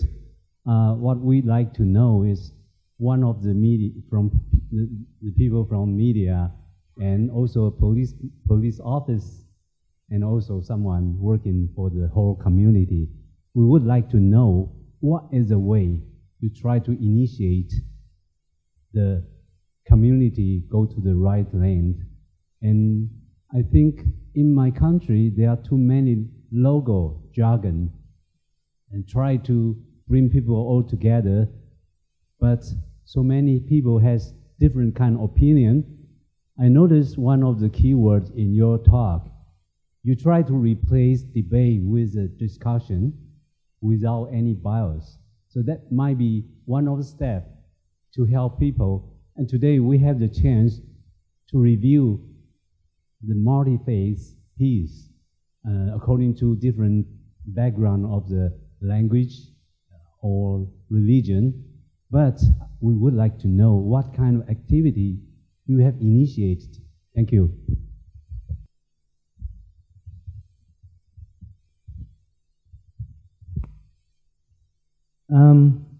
In response to that, I think in our local area we have a number of different communities, and they are all individual. They all have their own. Some are more wealthy, some are poorer, some have different religions within the area. I don't think we ever try to force them together as one. We try and go to their community and learn about them. And even through, I know the Goodwill Committee and the Pure Land College, they have a community meal where anyone can come. And I sit with people at that meal from a diverse range of communities and listen to their stories. But I don't tell them how they should do their business, but I get to know them. And I think you've got to be careful of trying to mould everyone the same. Everyone's different. So we need to gently get to know them, show them our ways. If they don't accept our way, if it's a good way we want them to learn, we keep encouraging them. I think I said in my speech, I can't change people, I can only change me. So I try and lead by example. Maybe that's the only thing we can do, I'm not sure. Thank you very much. You asked a very good question there, our brother from Taiwan there. It's basically about, if you recollect, I think some of us were at the palace, at the presidential palace. I think His Excellency President Mahinda Rajapaksa did mention about constant dialogue. It's a constant need, constant and lasting needs, peace work. And we'll be glad to share with you later some of the initiatives which will be after the lunch. And we do hope that you join us, and that will be another opportunity for you. But meanwhile, if you picked up the book there, which we gave to you about peace and harmony, that somehow share a little bit of some of our work of what we do and how we work, how we move towards this journey of peace and harmony. So thank you very much for raising that question.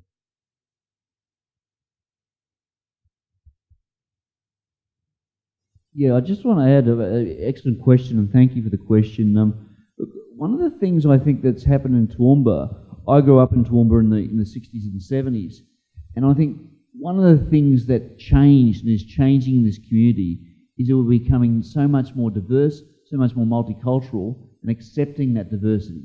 I mean, the Toowoomba that I grew up in the 60s and 70s, it was fairly sort of, well, to put it bluntly, fairly racist, really, and very, very conservative in its thinking.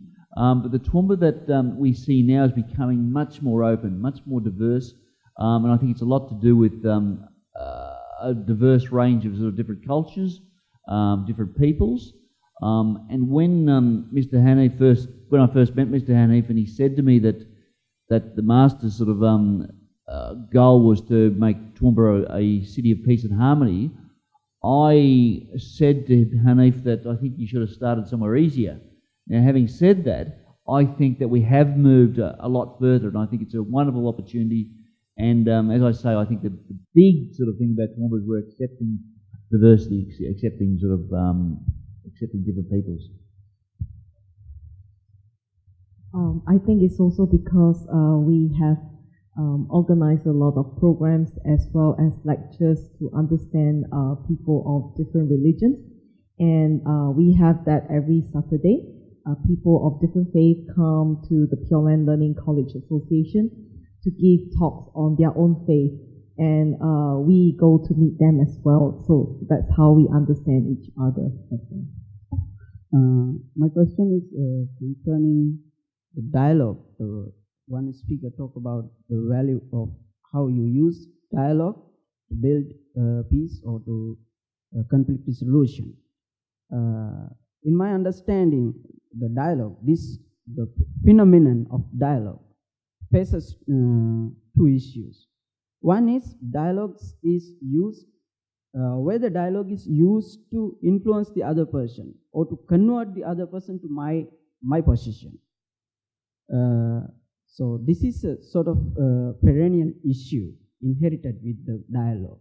The other is if we come to conflict resolution level or to dialogue in the context of seeking a solution for a conflict, then maybe sometimes people are attached or highly biased towards their own position. In that case, we cannot find a solution. So in this type of context, your education, how do you face to remove this type of difficulties we always face in international or national level issues? How do you overcome this type of difficulties?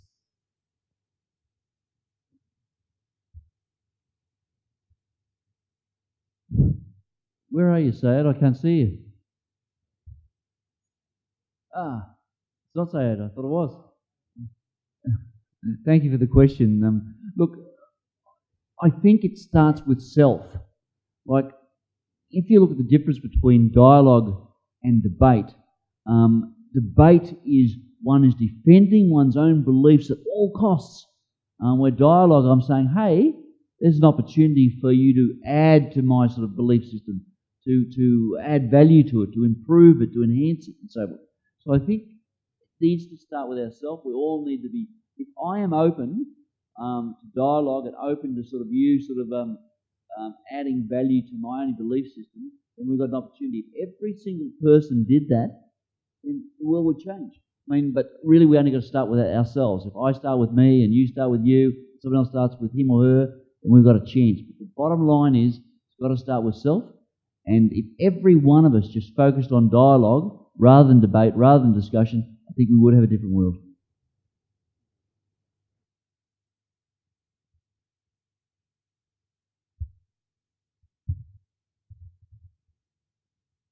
I'm not sure whether this is exactly along the lines of what you asked, but in my role in the community and even as a father, I deal with confrontation Now, dealing with confrontation when two people are, if we are both angry or emotive, we will never get anywhere. It just escalates, it goes up. We need to separate sometimes, to have time, to think, to cool down, and then maybe try dialogue again at a different time.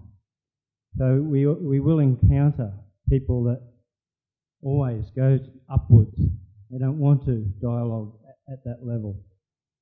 And again, we can't change them. We can only be persistent, give good examples, maybe try and encourage another dialogue at another time to try and do that. But if I go to their level and am angry as well, we will never, ever achieve anything.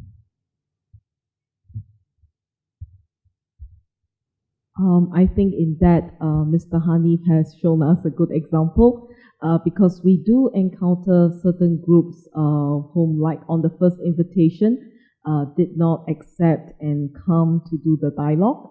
But Mr. Hanif was very patient, and he keep on, like maybe this time it doesn't work, he will ask the invitation second time, third time, fourth time, fifth time, until the person finally was moved by the sincerity. So it did work with, a few groups that didn't come at the first time. Yeah, so it's the sincerity that if they can feel it, we continue, they will accept it. He wears them down.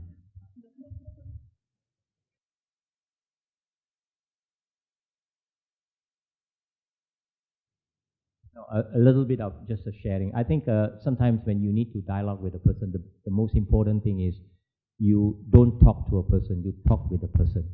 I think that's important. And secondly, sometimes it's a question of a comfort space. You need to create a neutral place.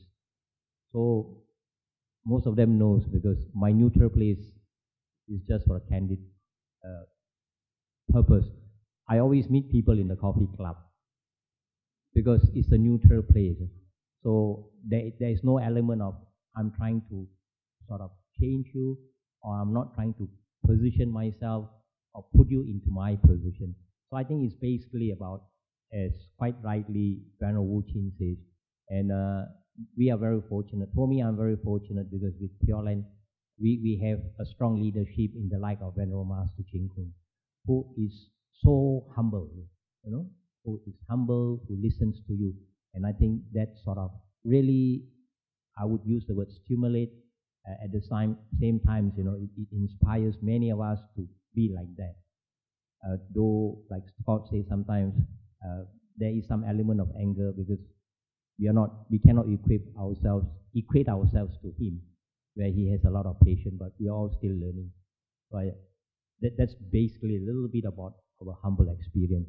So we still got a few more minutes. We like to take this opportunity. Like I say, we'd like to get your views. Pardon me if I sound a little bit. I think a couple of days I saw in the Sri Lankan media. I saw Your Excellency was having, I think, a pineapple juice. All right, and there a lady with a child talking to him, and I thought that is what we call a part of dialogue. See, if you look at it, for him to bring his level down, I'm sure if you go back to your media for the last few days, you saw that. So I picked that up. I said, this is wonderful. No, this is about communicating. He is talking with the lady, with the child, and not talking to the lady. And I think they communicate, and they have confidence of trust.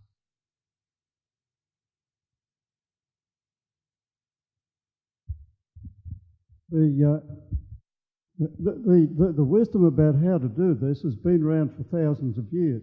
The great saints and sages have told us time and time again, millions of times, how to solve this problem.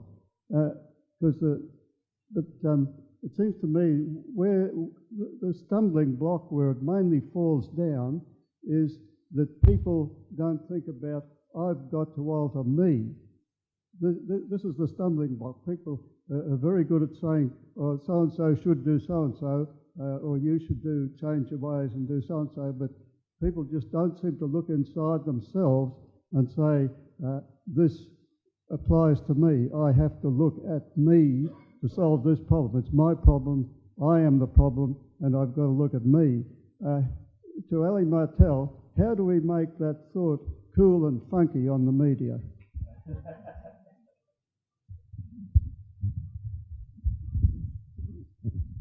Thank you, Frank. I'm always amazed at what goes viral on YouTube, as many of you would be as well. And it sort of follows on from Tim's question, I guess. And I was sitting there thinking maybe there is something we all need to put our heads together on and get a YouTube message out there to go viral. It does seem to be a bit of a sort of a fashionable thing, but who would have thought Gangnam Style would have gone so crazy? Is everyone aware of that Gangnam Style? Gangnam? Oh, I can't even do it. You know, I think it's like a dance that's more popular than the Macarena and the Nutbush. It's gone crazy. And who would have thought that? And there are a couple of peace groups. So I think there is Change for Peace, is a musical group that goes around the world, and they get performers, street performers from all over the world, and they've put together some songs. And that has been very successful. That has had millions of hits on YouTube. And I guess, look at this room we have here. We've got a lot of heads here smarter than mine. We should get together and come up with something that we can do that goes viral. I would love to see that happen.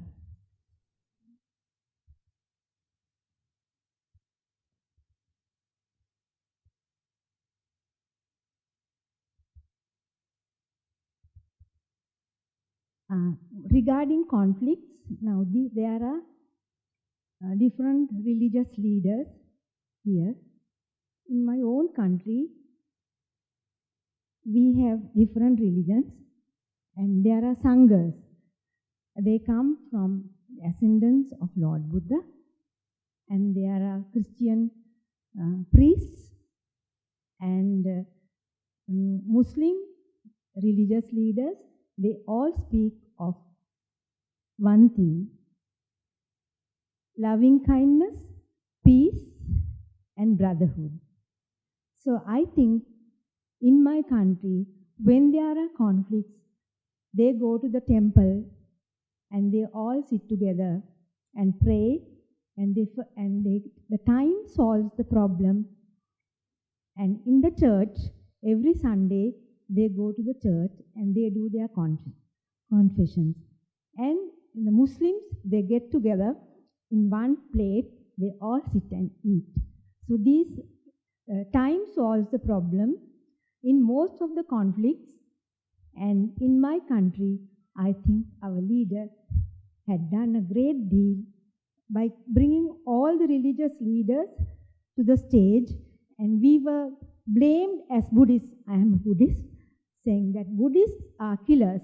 And when I went abroad, I was scared to tell that I am a Sinhalese Buddhist because we were branded as killers.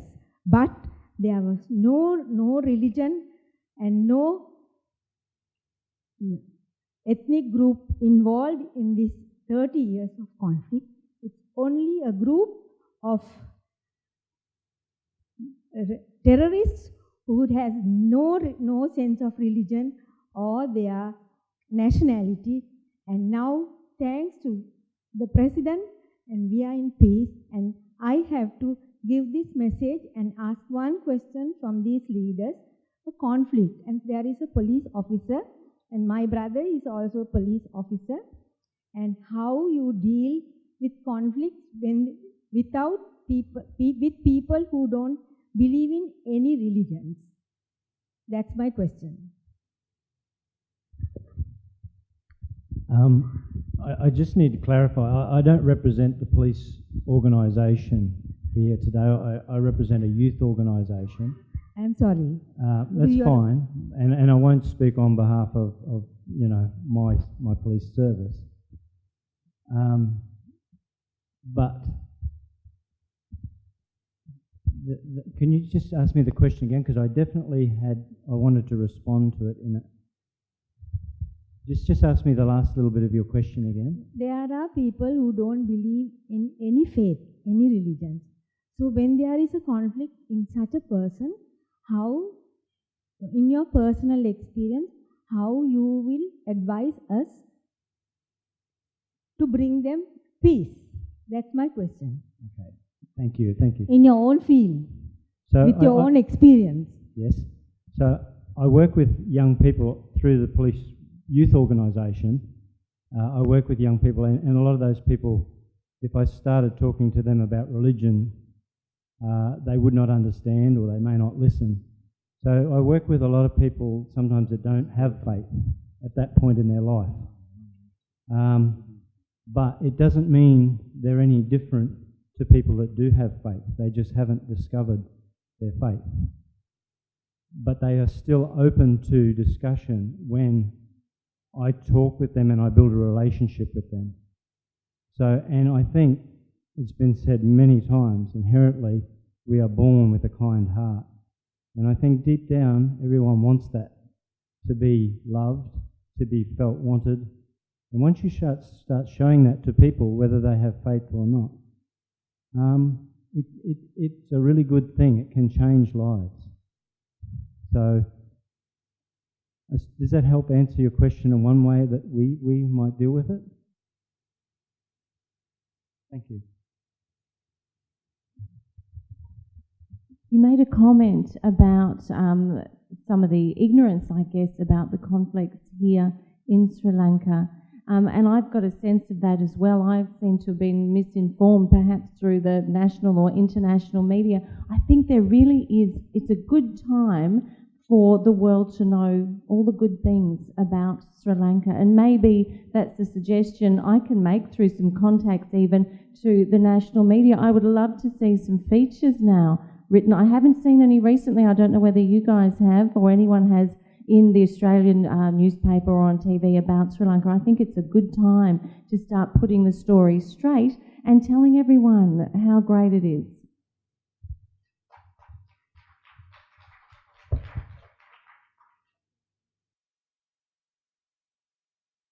I would like to ask a question.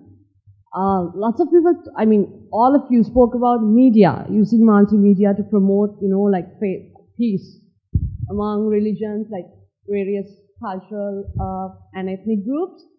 But also there's a problem, like in several, media. They sometimes use, media to like insult most of the religions. Like if you take examples like that, recently they caused a huge problem, this innocence of Muslims. And then there was this Da Vinci Code, the conflict regarding that book. And also like on FB, there are like several pages where you get, slandering various religious rituals. Recently we had a conflict over like Hindu, some sort of sacrifice. So you say like, you can use media to like bring peace. But what sort of idea do you have regarding preventing this sort of conflicts? I mean, creating such issues in the society, because sometimes these things are unwanted, because most of the times a few people, a group of like, a small group of people create huger problems. I mean, they bring these things into our attention, and then we also think, okay, this is a problem. But it didn't come from us. It just comes from somebody else. Maybe it's a political reason or something personal. So what do you think about that? How would you prevent such an issue? Thank you. There's a couple of things you've raised there, and that is, as you say, issue. We have a thing in Australia called issues and crisis management. I couldn't go through all the steps involved in that, but really probably at a high level there needs to be an issues management plan, crisis management plan drawn up to preempt what is happening so you can address those sort of issues quickly. Got to be knocked on the head really quickly. You've got to be prepared for those kinds of things in a communication sense. I also wanted to say, though, that in Australia, for example, we do have legislation, anti-hate legislation. We are not allowed to say hateful things about people's religion. Not at all. It's quite serious. and I think media would probably lose their licence or be fined or something. It's quite a serious offence. And I think also, you know, Australians have a bit of a sense of, and I'll use an Aussie term, fair go. I don't think that would the media certainly would not get away with that sort of open criticism. It's just, I don't think it would happen. Do you guys? No. So Australian government has legislated against hatred, messages of hate, not allowed to happen. But as I said before, there is always going to be negativity in the world. It is up to all of us to promote that positivity. So when you see something negative on Facebook, when you see seeds being sown, I think that's the time to nip them in the bud. And if those seeds are being sown on Facebook, you've got to tell the managers, and you can do that. You can have Facebook sites taken off. We had an incident in Australia with a young girl who was murdered, and the Facebook pages that happened around that were trying to support her, but in a case of law, it meant that it was going to damage the case against the murderer. It's a bit complicated, but those Facebook pages were taken down. Okay, people were trying to show their support for the girl, but it ended up in a big mess. So those pages were removed, and I think the people who run Facebook are getting better, you know, getting better at that. Yes.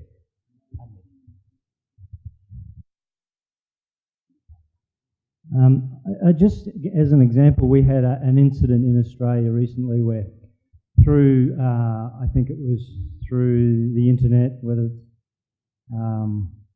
YouTube or whatever, there was some quite, I think, racist sort of things presented on the Facebook, on the YouTube, which created problems in our community, and there was some people that took offence to that and then took that to violence in the street.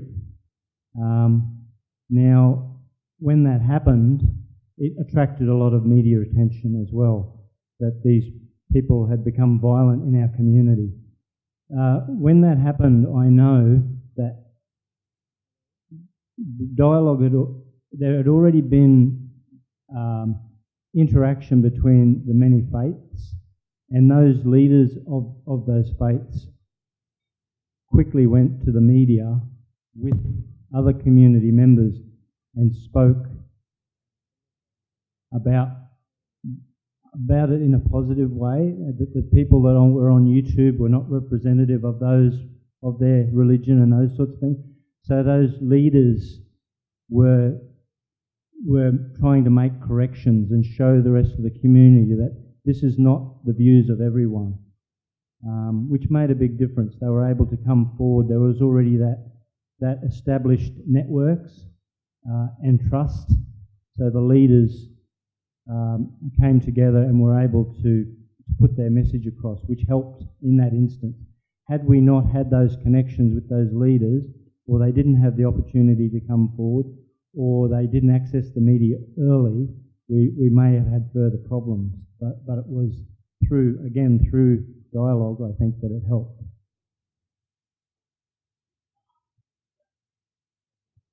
After 30 years war, we are happily, we have a conference here in religious faith. We are thanking our president, and we saw today discussion. That's Australia from the special envoy and police organizer, one of the gentlemen and one of the madam. So really we happy we share some idea got from you, and I saw the nice pictures from the Queensland, that picture, but that madam also mentioned we are seeing the news, happy news only, that make it a psychologist 10. We are accepting.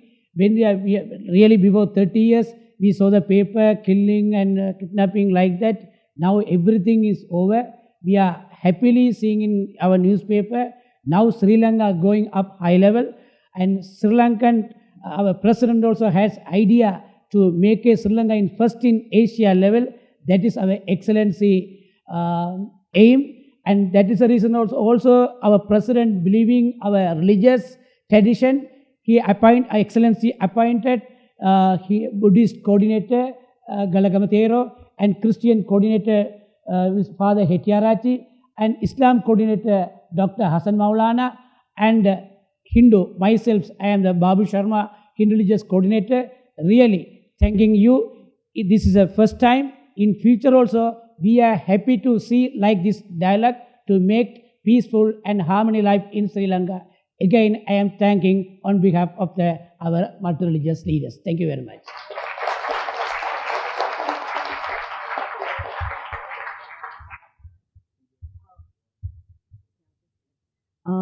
So thank you very much. Just quickly go back to the point about the media, although it's a bit, but our teacher, Venerable Master Chin Kong, did mention about the importance of religious education, meaning that each faith leaders as well as the people of the religion learning their own faith teachings in depth, as well as to know about the other faiths teachings as well, because it's through understanding that we are able to connect people together and be able to solve any misunderstanding or conflicts. So the media could be used in that way to have like 24 hours station, where the religious leaders of each faith can give the teachings and share the teachings to the public, so anyone can access the teachings. That would be a way to help the young people as well to learn about the teachings. Thank you. Thank you very much. I know we have to, like I say, we have to be back here before 1. So we thank all of you, and we thank the members of the panel, my colleague, that's Ali Mattel, that's Barry, and Venerable Wu Chin and Scott. And I tell you, you have a very wise leader in Your Excellency, and you are a blessed country for what we have seen. So we do hope that if we have the opportunity, we would certainly like to invite the 4 of your faith leaders to Toowoomba, Australia in the near future. We will certainly extend an invitation to you. Thank you very much, and have a good lunch. Thank you.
Good afternoon. Amitofo. Venerable Master Chin Kong, Dharma Masters and Venerables, faith leaders, distinguished guests, ladies and gentlemen, welcome back. Miss Ali Mattel, social writer from Toowoomba, Australia, had a presentation this morning. She talked about the great power of media, social network, and technology. It is only 2 hours from her presentation. We have already started practice the power of technology. Ladies and gentlemen, we will start this afternoon's program with a video conference. It is my great honor to have a special address presented by the Honorable Councillor Paul Antonio, Mayor of Toowoomba, Queensland, Australia. He will deliver his speech from Toowoomba, so please watch the video. Thank you.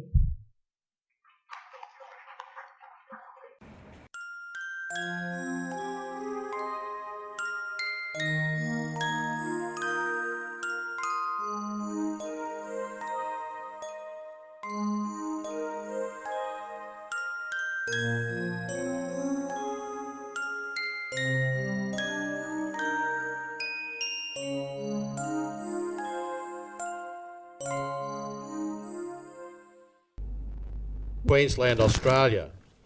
It's a great privilege, ladies and gentlemen, to have the opportunity of saying a few words.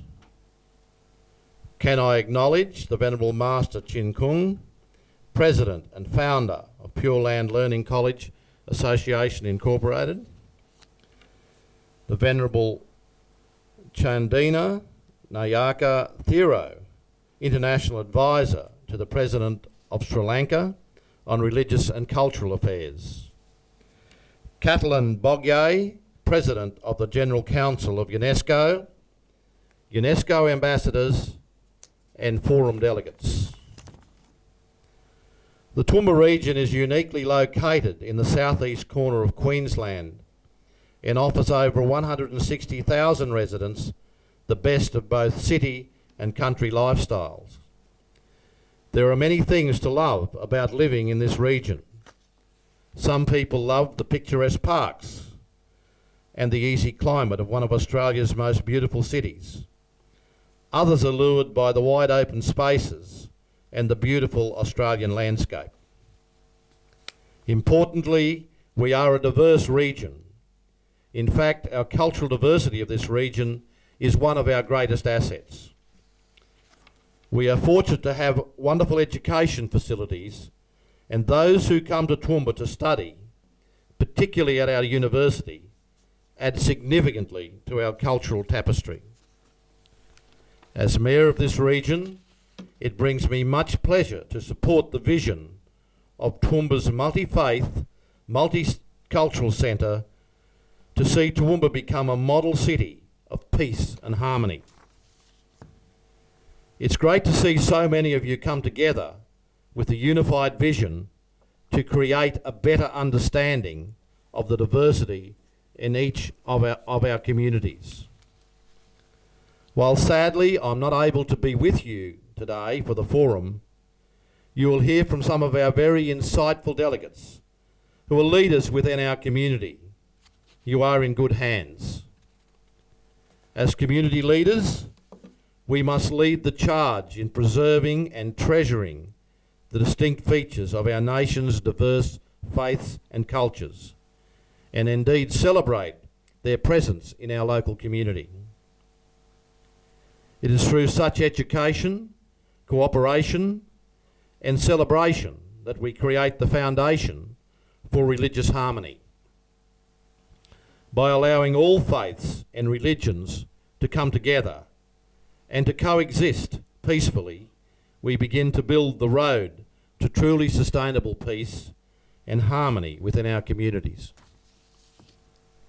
As you will hear from our delegation, there are many steps in the journey towards a truly peaceful and inclusive community. In our region, we are very fortunate to have the presence of the Pure Land Learning Institute, the Multi-Faith, Multicultural Centre, and now a Goodwill Committee with various representatives from across the community working towards this very important goal of peace and harmony. I believe we must begin by focusing on our young people. With each new generation comes the opportunity for real change. Through spreading positive messages and really tapping into their world, whether it be through social media, schools, sporting clubs, we need to embed the principle that diversity is to be valued and that living peacefully together, despite our differences, is readily achievable.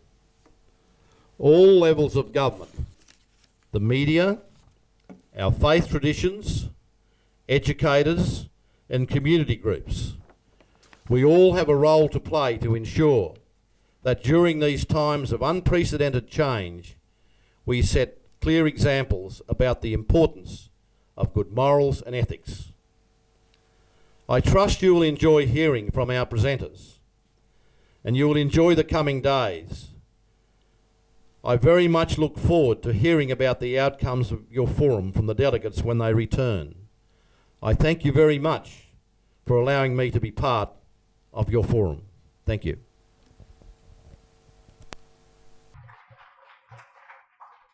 Thank you very much, Mayor.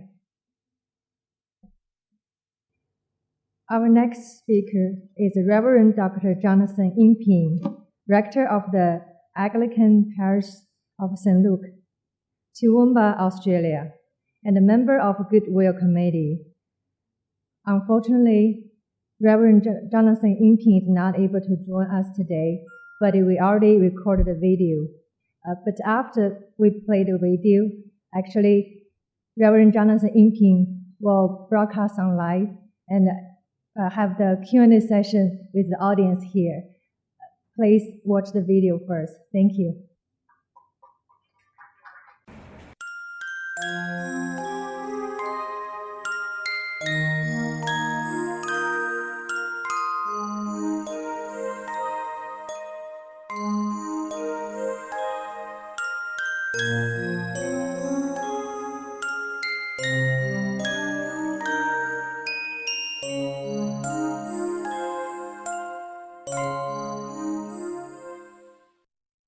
Venerable Master Ching Kung, UNESCO ambassadorial delegates, representatives of the Sri Lankan government, and distinguished faith leaders and other guests. It's a great privilege to be able to speak to you.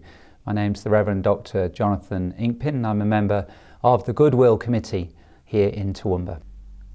Firstly, thank you so much for the opportunity of addressing this forum. It's a great joy and delight. I was delighted last year to visit Singapore as part of the invitation of the Venerable Master and the Pure Land College, and we met so many wonderful people there and learnt so very much. It builds on the work that we're doing here in Toowoomba and complements some of the other experiences I've had. It's a really valuable and wonderful opportunity we have in Toowoomba to try and be a model city of peace and harmony for not just for Toowoomba, but as a model for the world. I'm most grateful to extend those relationships through this video link, and I thank everyone who has made this conference possible, especially the Venerable Master and my increasingly good friend Mr. Hanif and his team for working so hard in enabling us in Toowoomba to move forward. Without that inspiration and without that support, we certainly wouldn't be where we are at the moment in Toowoomba. Secondly, in beginning, I'd like to acknowledge the Jarawar and Gayabal peoples, the indigenous peoples of the place in which I'm standing at the moment, whose stories, rituals and sacred places have served as bearers of peace and harmony for many, many generations before people from my country in Britain came to Australia. For resolving conflicts and promoting peace and harmony is hardly, of course, a new thing. It goes to the heart of all great traditions of faith and wisdom. But sadly, I think we're in the process of having to relearn what we have ignored or torn apart. But always there are encouraging and inspiring ways back. And this conference is part of that process, which it's such a delight to be part of here in Toowoomba. So may we all continue to learn from one another in the journey towards healing of our many peoples. I'd like to just say a few words personally about why I think this journey is so important and why I am personally involved and committed to the vision of building a model city of peace and harmony in Toowoomba. And in doing so, I hope it reflects a little bit of my part of the Christian tradition, the Anglican Church, as part of the wider Christian Church, and its commitment at best to try and be part of this initiative. And then I hope to say just a few things about some images and pictures of things that have happened recently which give me such heart and such excitement for the future. What is a holy place to you, I wonder? A place where you find particular renewal of faith and meaning. Maybe it's quite close at hand in Sri Lanka, or perhaps it's much further afield in another country. Perhaps there are many places on your personal journey that are important to you personally or to your ancestors. That's certainly true for me, as I came to Australia about 12 years ago from my native United Kingdom. But I'm delighted now to call Toowoomba home. Why Toowoomba, you may say? Why have I come to Toowoomba? Well, I felt called here, and I wasn't quite sure exactly why I was called, except that the bishop rang me up and asked me to come here. The question, why Toowoomba, was one that was very much part of our Interfaith Summit recently, as people said, well, why should there be a vision of building a model city of peace and harmony in Toowoomba, of all places? Why Toowoomba? And the Venerable Master was asked about that and gave a wonderful response. But I think the answer we really came to together, prompted by the Venerable Master as well, was why not Toowoomba? Why not anywhere in the world? Why can we not be model cities of peace and harmony to one another? But it needs that intent and that commitment to make of any place a sacred place, a place which will resonate with peace and harmony. And that is the commitment, I think, that those of us who have started to work on this as part of the Goodwill Committee and others in the city are very much deeply committed to. And something that within the best of my Anglican church tradition is also part of what we call the generous love to which we are called as Christians today in all places across the world, to share the love that we find in Jesus, but in a generous way and not in a way that just seeks to put forward the Christian church in itself, but to touch something which is much deeper and closer to us all. In the journey towards interfaith understanding and peace and harmony, I have been inspired by so many different people, but particularly by the relationships that I have built, the relationships of faith and love and hospitality that have been so prominent in so many places, and not least here in Toowoomba, and not least when we come to the Pure Land College, which is a wonderful model in itself of what we seek to be as communities as a whole. So my hope and my sense is that where we are at the moment in our journey as peoples of the world is that instead of living separately, as it were, in different parts of the world, in our different traditions and our different cultures, we are now in a process where we're all much more mixed up, and people have travelled to different places or live in different places from those in which they live. Now that can cause problems for people when people are coming up against uncertainty and difference, but it's a wonderful opportunity actually to grow and to reclaim also some aspects of our life that we might have lost in the past. And that for me as a Christian is certainly part of my own journey. My sense is that where we are as Christians in the world today is not to give away the heart of our faith and the special gift that we have to share the love that we find in the person of Jesus as a bearer of love and purpose and peace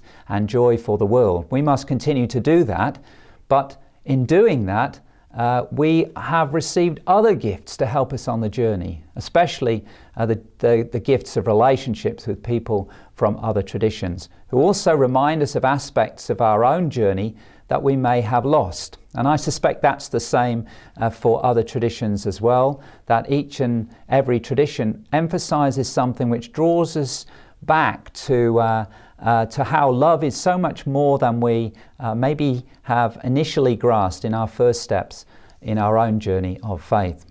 And for me, I think, particularly as a Christian, what the Buddhist tradition has done, for instance, and other great traditions of the world, like the Hindu tradition, is remind us of the importance of the contemplative aspect of life.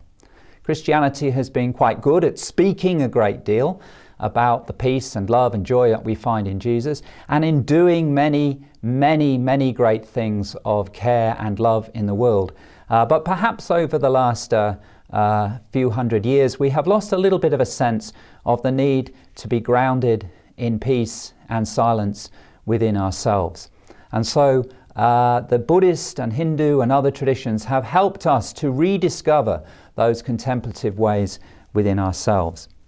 As one of the great inspirations to me once put it, Thomas Merton, the reality that is present in us and to us, we can call it by many names. We can call it being or Atman. We can call it pneuma, spirit, silence, or love. But the simple fact is that by being attentive, by learning to listen, or recovering the natural capacity to listen, which cannot be learnt any more than breathing, we find ourselves engulfed in such happiness that it cannot be explained. The happiness of being at one with everything in that hidden ground of love for which there can be no explanations. That's the core, I think, of all the deep spiritual traditions of our world.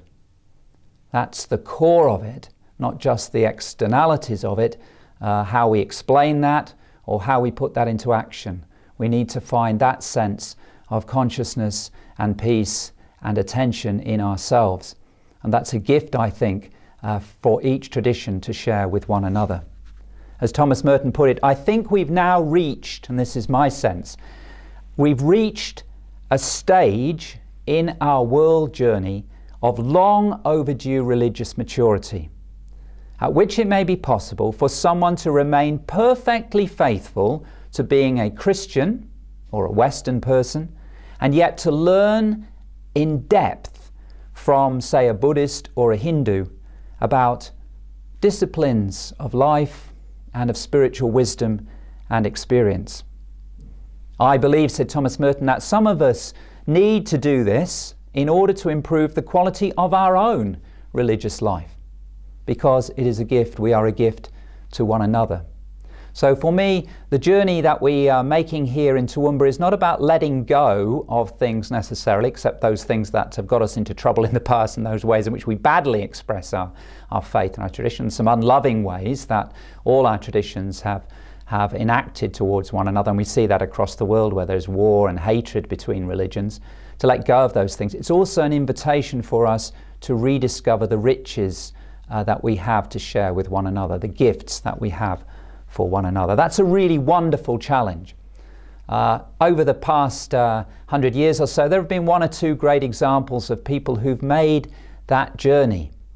Great figures like the Benedictine monk Bede Griffiths from the Christian tradition, for instance, in India.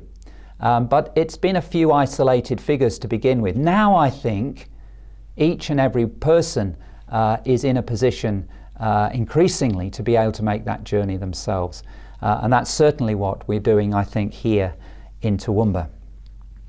The other side of the journey of what Christians are learning, I guess, is maybe what we can encourage others to do as well. And perhaps from the point of view of certainly from the Western Christian tradition, where we need to learn more about resting in the peace and of just being and attentiveness and contemplation, is perhaps the gift that the West also has to encourage the Eastern traditions to work actively proactively in sharing the love and peace that is at the heart of those great faiths.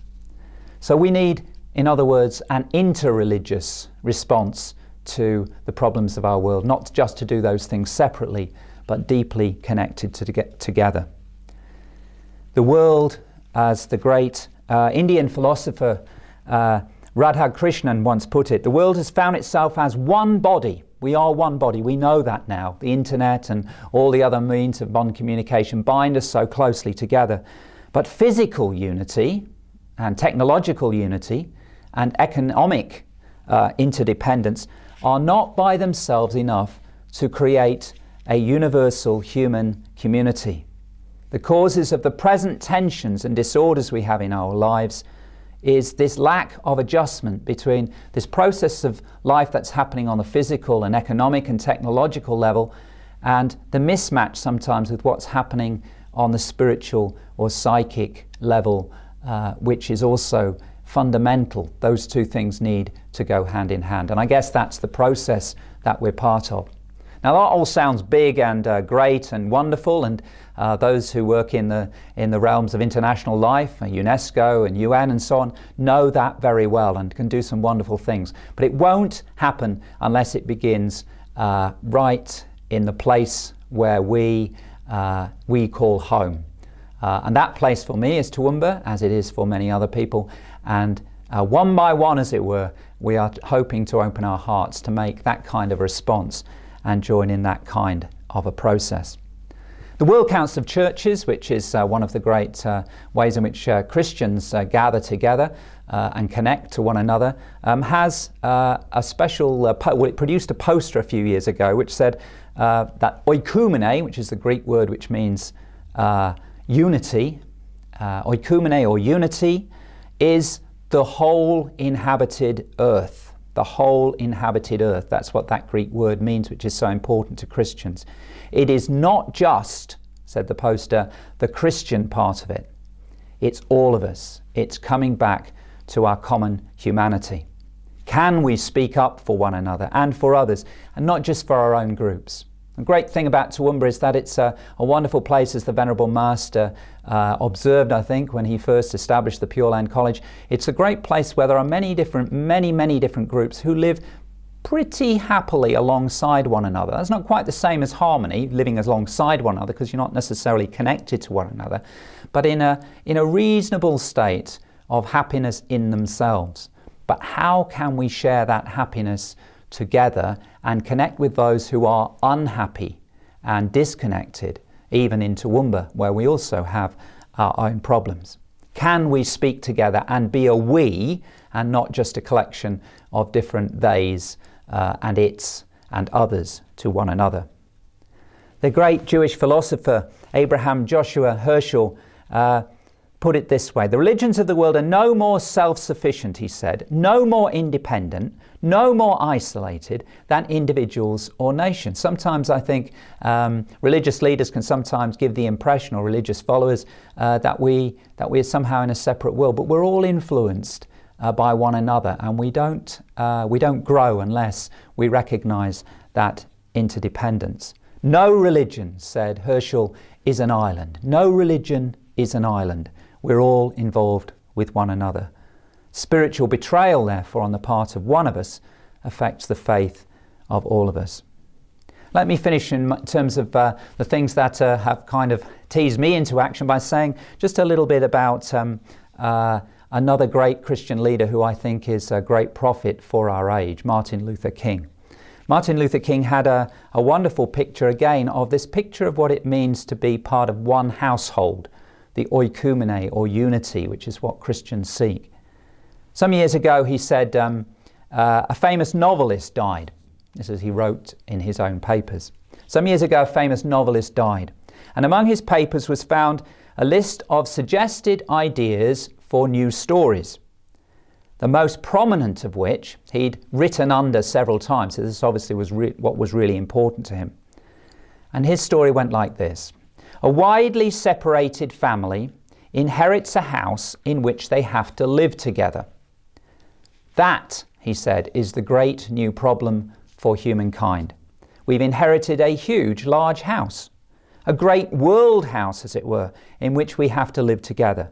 Black and white, Easterners and Westerners, Gentiles and Jews, Catholics and Protestants, Muslims and Hindus, Baha'is, indigenous people, and so on. A family which in the past has been unduly separated by ideas, culture and interests, but who, because they can never again live apart, must learn somehow to learn with one another and to live with one another in peace. We can no longer live apart. We must learn how to live together, respecting our differences, but rejoicing and learning from one another's gifts and strengths. Let me just say a few words then in conclusion about what I think has been some of the most heartwarming and inspiring parts of the Toowoomba journey. The first of them, I think, is the sharing of time and food. One of the most wonderful things, I think, is when we come together is that we share those things that we really most basically need, which are our human needs. The needs for comfort, for shelter, and for food. And always to come to the Pure Land College is a great joy because of the wonderful hospitality and the food that is presented. But similarly, when we've been to Baha'i events or to other different communities which have put on things, it's the scale and range of different food. The things that truly feed us are what we seek. Those things that truly feed the human spirit and the human strength and bring us together. As we share different food and people ask questions about how it was prepared and what tradition this comes from, the culture, and people have their own stories associated with food, it draws us more closely together. So I hope we will continue to do that. And of course that's at the heart of the Christian story, because Jesus was always sharing meals with his friends. So I guess that's something we hope to see grow in the future. Secondly, there are the learning and faith connections that we make, the opportunities to listen to one another. And for me, I guess what's really important in that is not just coming to a particular place or certainly to a separate hall or something and talking, but when we enter one another's different spaces and we learn from the inside, as it were, how things work, and we can ask questions about things and we can make our own responses. One of the greatest joys I had recently during the recent Interfaith Summit was when the conference came for the morning session to my main church, St Luke's, which is built on a fairly wonderful European style with wonderful stained glass windows and beautiful stonework and so on, and laid out in that particular manner. It was a great pleasure to come together on the day of the International Day of Peace, September the 21st. So we enjoyed that, and we lit candles together, and we gave praise for the joy of being alive and the gifts of spiritual life and human love that we share together. And as we did so in that space, I was touched and moved by the number of people who came up to me from Buddhist and other traditions who said, "This is such a place of peace, such a peace of presence." And one or two said, "I'm a bit nervous about coming here in the past." We'd had one or two groups visit us and so on, but I should never have worried. And I guess that's that is part of the journey that we're all making, that each and every one of us probably has, because of our upbringing, certain worries or fears about, sometimes they're misplaced, sometimes they have a little bit of truth to them, but we all have fears and worries that we carry with us. But if we can create a climate of peace and harmony, then we enable people to address those fears and to step into those spaces, across those boundaries, which enable us to truly grow in heart and mind and body and spirit. The final, third element, I guess, that for me, a picture of what's happening here in Toowoomba was during that summit when we had, we saw so many different parts of the community starting to come really together. It was a fantastic thing to have the mayor with us when we lit those candles together, and we had directed our attention and our prayers towards peace. Our mayor, members of the local council, the governing authority here in Toowoomba, who were closely involved in the program and welcomed us and helped us to take. So it's not just sort of a separate group that's doing this on the edges, but a group that is also closely interconnected with the very central structures of our city as well. And wonderful to have people from the media as well, from our local newspapers and so on, who were there, who spoke and contributed and made their own contributions as to how we might move forward. But for me, perhaps the most beautiful picture of all was the float that we had during the Carnival of Flowers. This city of Toowoomba is known as the Garden City in Australia. That's its claim to fame. It's because we have wonderful soils which can allow things to grow. The Darling Downs area is one of the most beautiful and fruitful in Australia in producing good food and other things that nurture human life and human spirit. And this city has wonderful gardens amongst it. And so that's part of the focus, a beautiful focus, because I think the garden is a beautiful symbol of what we are to be. Because in a garden you can have many different sorts of plants and flowers. Indeed, you need them, and different insects and other creatures. If you are all the same tree, you won't survive very long if there isn't other life there that is different. And so it's a beautiful image, an ecological vision, which is very much part of our times, of how things must live together in diversity, but also therefore in unity. And the Venerable Master has spoken about that, and others have much more profoundly than I. So it's a beautiful image of what we hope this city to be even more, seeking to be a garden city, but a garden city of peace and harmony. So when the float in the parade that we have as the centre of our celebrations as a city once a year, when